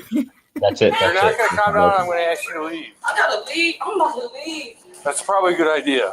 The other one's not arrested. I don't know why. The other one should be arrested too. She was hitting her. Okay, so when you guys walk up into the building? I didn't run up in there because I wasn't scared. Okay. I'm not scared of anybody, but I didn't want to put my hands on because I didn't know how old they are or anything. Yeah. She attacked me right here. She hit me from behind right here on the one that's already in the car? Yes. Okay. She hit her. If y'all gonna look on the camera, calm down. Man, all right, I'm cool. You try about to take her? I would really like to go home. I don't want to ride the court. I want to go home. Do I have to wait for the EMS? Because I know it's my legal right. If you don't write reports, they don't get a record and they continue the behavior. Let me go talk to them real quick. No, I'm saying if they don't write a report, these girls continue the behavior and they don't get checked. Even if they do, no judge in Cleveland, Ohio is going to prosecute this case. This is getting thrown out. This is getting no paper. It's definitely they don't. Cleveland, they don't have room. If they took this to trial, cases like this to trial, you would have a backlog. Like somebody would kill somebody, they wouldn't be able to go to trial till fucking year 2050. Let me go talk to my sergeant. Yeah, I want her arrested too. That's not right. Let me go talk to my sergeant real quick, okay? And she's the only one arrested.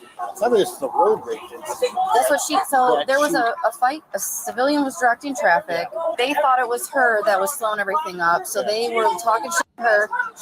She flicked them off. Yeah. And then they started following her. She said she drove to the police station because they were following her. She went through red lights and everything. No one's even going yet. We're just gathering. It don't matter. Why she don't only. And she's down here just berating this white man with a gun. Yeah, them studs, bro. They be doing the most, bro. Like, it's like.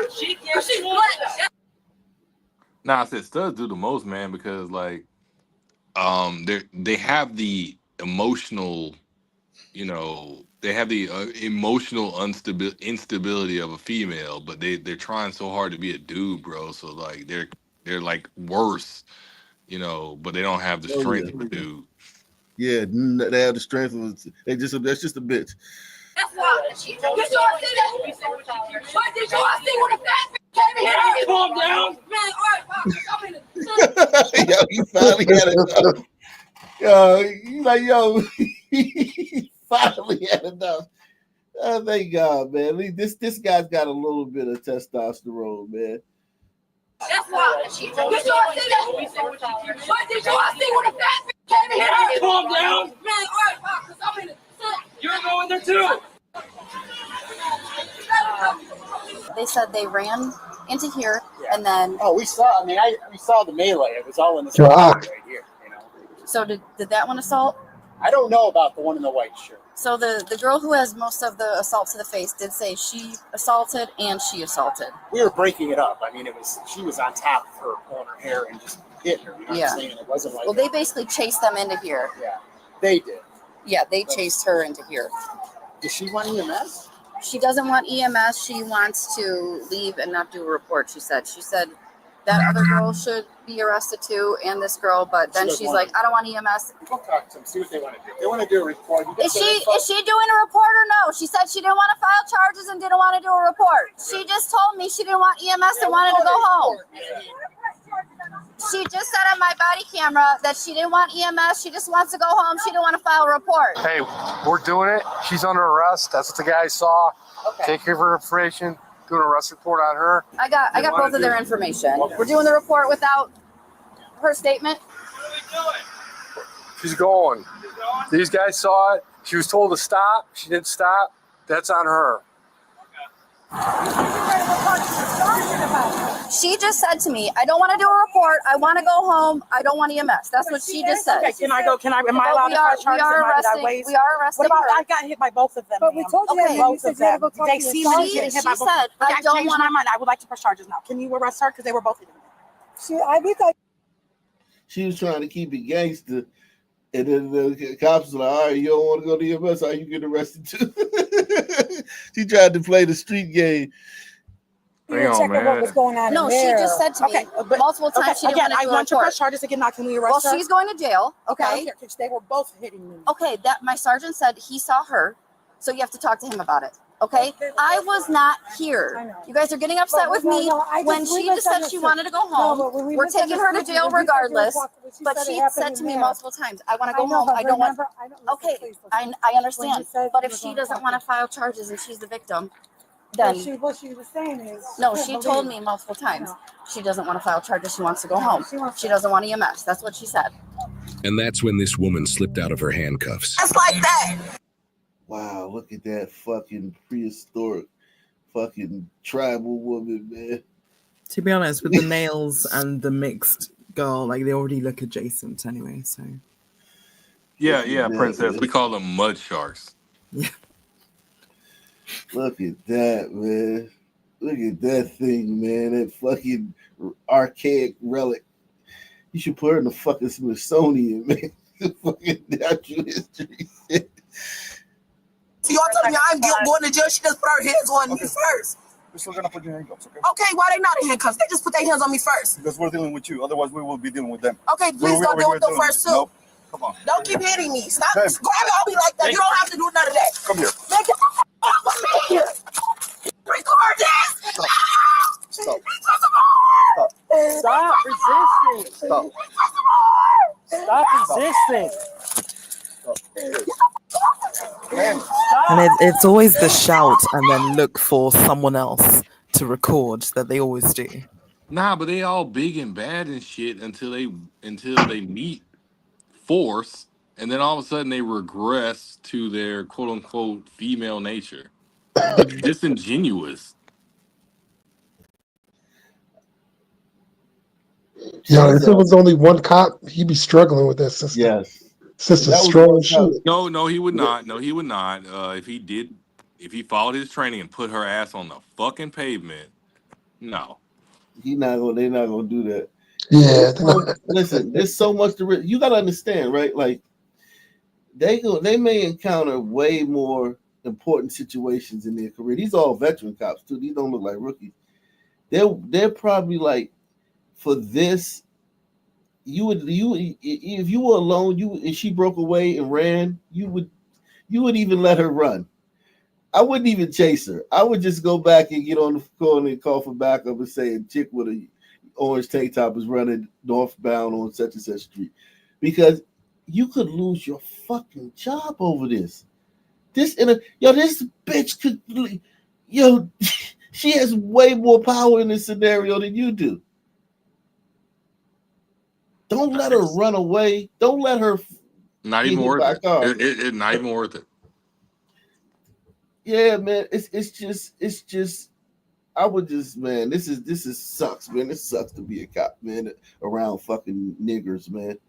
I don't understand how you white people police niggers. These are niggers, man. And I mean, I hate to say it, man. Like, this is the type of thing where, like, you're asking for it. Like, say they get out of this interaction with their jobs, right? All these cops get out of this interaction with their jobs. The next call is some more nigga shit. Yeah. Then you make it. Then you make it through the day, right? You go home tonight. The next day, it's just all more nigga shit. It's urban zookeeping. Yeah, but when you can fucking go. If the fucking gorilla fucking dies, you're not gonna go to prison. If you got to shoot Harambe because the little boy fell in the fucking enclosure, you don't have to go to prison. These motherfuckers, you can go to prison if one of them fucking, if one of them gets a black eye, you can go to jail or you can lose your job. You lose your job. If one of them dies, you can fucking die in prison. Stop! Get off of me! Stop! Get the f off of me! Y'all scraping my shit now. Then stop resisting. I'll be worried on And the thing is, the outcome of this is she's going to go to jail, but she's got to make it difficult for everybody involved. There's no denying she's going to jail. That's where it's all going to end up, lest she gets shot. And yet she doesn't have enough sense to just shut up and get in the car and go to jail and dispense with all this nonsense. Well, let's be honest. This is probably one of the first times, one of the few times in her life she's actually faced accountability. This is actual accountability, and she doesn't know how to deal with it. Maybe. I don't know if she's got a record or if this is, Yeah, she's definitely got a record. These girls, listen, like I said, this is going to get thrown out. So, like, they may not have a record because this is not going to be on her record. This is going to get thrown out. Or at the least, it'll get pled down to whatever it is. If this is, let's just say this is simple assault, right? Disorderly conduct. Yeah, pled down to disorderly conduct. And, what's going to be your punishment? It's a small fine, if anything. 12 days, but they're going to suspend the 12 days, or 14 hours of community service, what will be the penalty for this? Even if it goes through 3-4 months, keep your nose clean if you don't get arrested. Providing she doesn't bite him or hit him. We'll expunge it from your record in 3 or 4 months. Yeah, they definitely. That's true. Even if it goes through the system to the conclusion, they'll set it up with a diversionary program. They'll put her on a diversionary thing where she can get it expunged. So, like, this whole not having a record thing, you guys gotta. It's very deceiving. He's doing that on purpose now. I'm trying to tighten the car. Stop. What's wrong with him? It's a camera right there. Stop, man. Get off me. I don't want to talk to y'all no more. Y'all hitting me. Y'all hitting me. I'm not doing nothing. Y'all can't do right with me. Just get inside the car. No, y'all just scratch me up everything. I don't want to talk to y'all no more. Scratch you? No, Yes, you did. I just told you all pushing me up against the walls. You were resisting arrest. Stop touching me. Then get in the car. Yeah, she kicked him. Perfect. Did you see her kick him? Give him one good kick for the road. Crazy. Yo, the audacity. Yo. Stop touching me. Then get in the car. Perfect. Perfect. That's all on the video. All right, tell them to add assault because she kicked us. Oh, okay. All right. Resisting and assault. Okay, that's still gonna get cleared down. Sad to say, but yes, fights do break out in police stations. Now, in my 20-plus year career, I wish that I could say that I've never seen a fight break out inside of police headquarters, but that's not the case. There have been minor scuffles, and I've seen all-out brawls that cops had to actually break up. And although officers are trained in de-escalation and communication, when fists are flying, that's just not going to work. And you might think that officers who work inside may not have to deal with certain things, but trust me, they get their fair share of the craziness as well. So today we're in Cleveland, Ohio, and this is different because we have some women entering a police station already aggressive and hostile. Then as quickly as they enter, the woman in the orange top does close the distance, and then the female in the darker shirt wastes no time in hitting her. And now it's 2-on-1 because the girl in the white t-shirt does join in. And it does make you think, did they enter the station because they knew that police would break up the fight? Or maybe they're just not too bright and wanted to fight inside of a police station. Now, luckily, in this situation, police are nearby because many times the inside crew isn't flooded with many officers. Because I do remember on a good day, we were lucky if we had a few officers working inside. Now, after the officers separate the women, the girl in the orange is wondering why she got handcuffed. But if you guys notice, she was still being aggressive, and she did refuse to let go of that girl's hair. And then it all became clear this situation was all over road rage. And after the girl in orange is taken to the cruiser, the other woman continues to argue with police, claiming that her friend is arrested because she's black. And let me add this. We as a society have to stop claiming race for every situation that occurs with law enforcement. It's a victim mentality, and it truly gets us nowhere. Because now the woman gets out of her handcuffs and begins fighting and assaulting these officers. And that's not these officers' fault. That's a conscious decision that she made. And lastly, guys, please remember, do not feed into road rage. Because statistically, Ohio State Highway Patrol state that there have been over 11,000 cases of road rage in Ohio since 2019. And those numbers have continued to rise since the pandemic. So please, because we do care about you here at Midwest Safety, be smart and be safe. The female in orange was the only one arrested in this incident. She was charged with assault on a peace officer, assault, and resisting arrest. She is innocent unless proven guilty in a court of law. So she was the only one arrested. Okay, so the girl in the white still didn't get arrested. Wow. That is absolutely crazy. Yo, they want us to believe after all these videos that in the old days, sisters never acted like this. You know? Yeah, right. Yeah, right. I think just hung her for no reason. She was just minding her business. This is DNA, man. This is DNA all the way. Man, great show though, guys, man. Great show, man. Any final thoughts, man?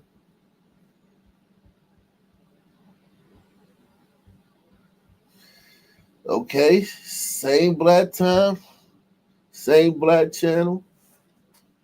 Out of here. Subscribe.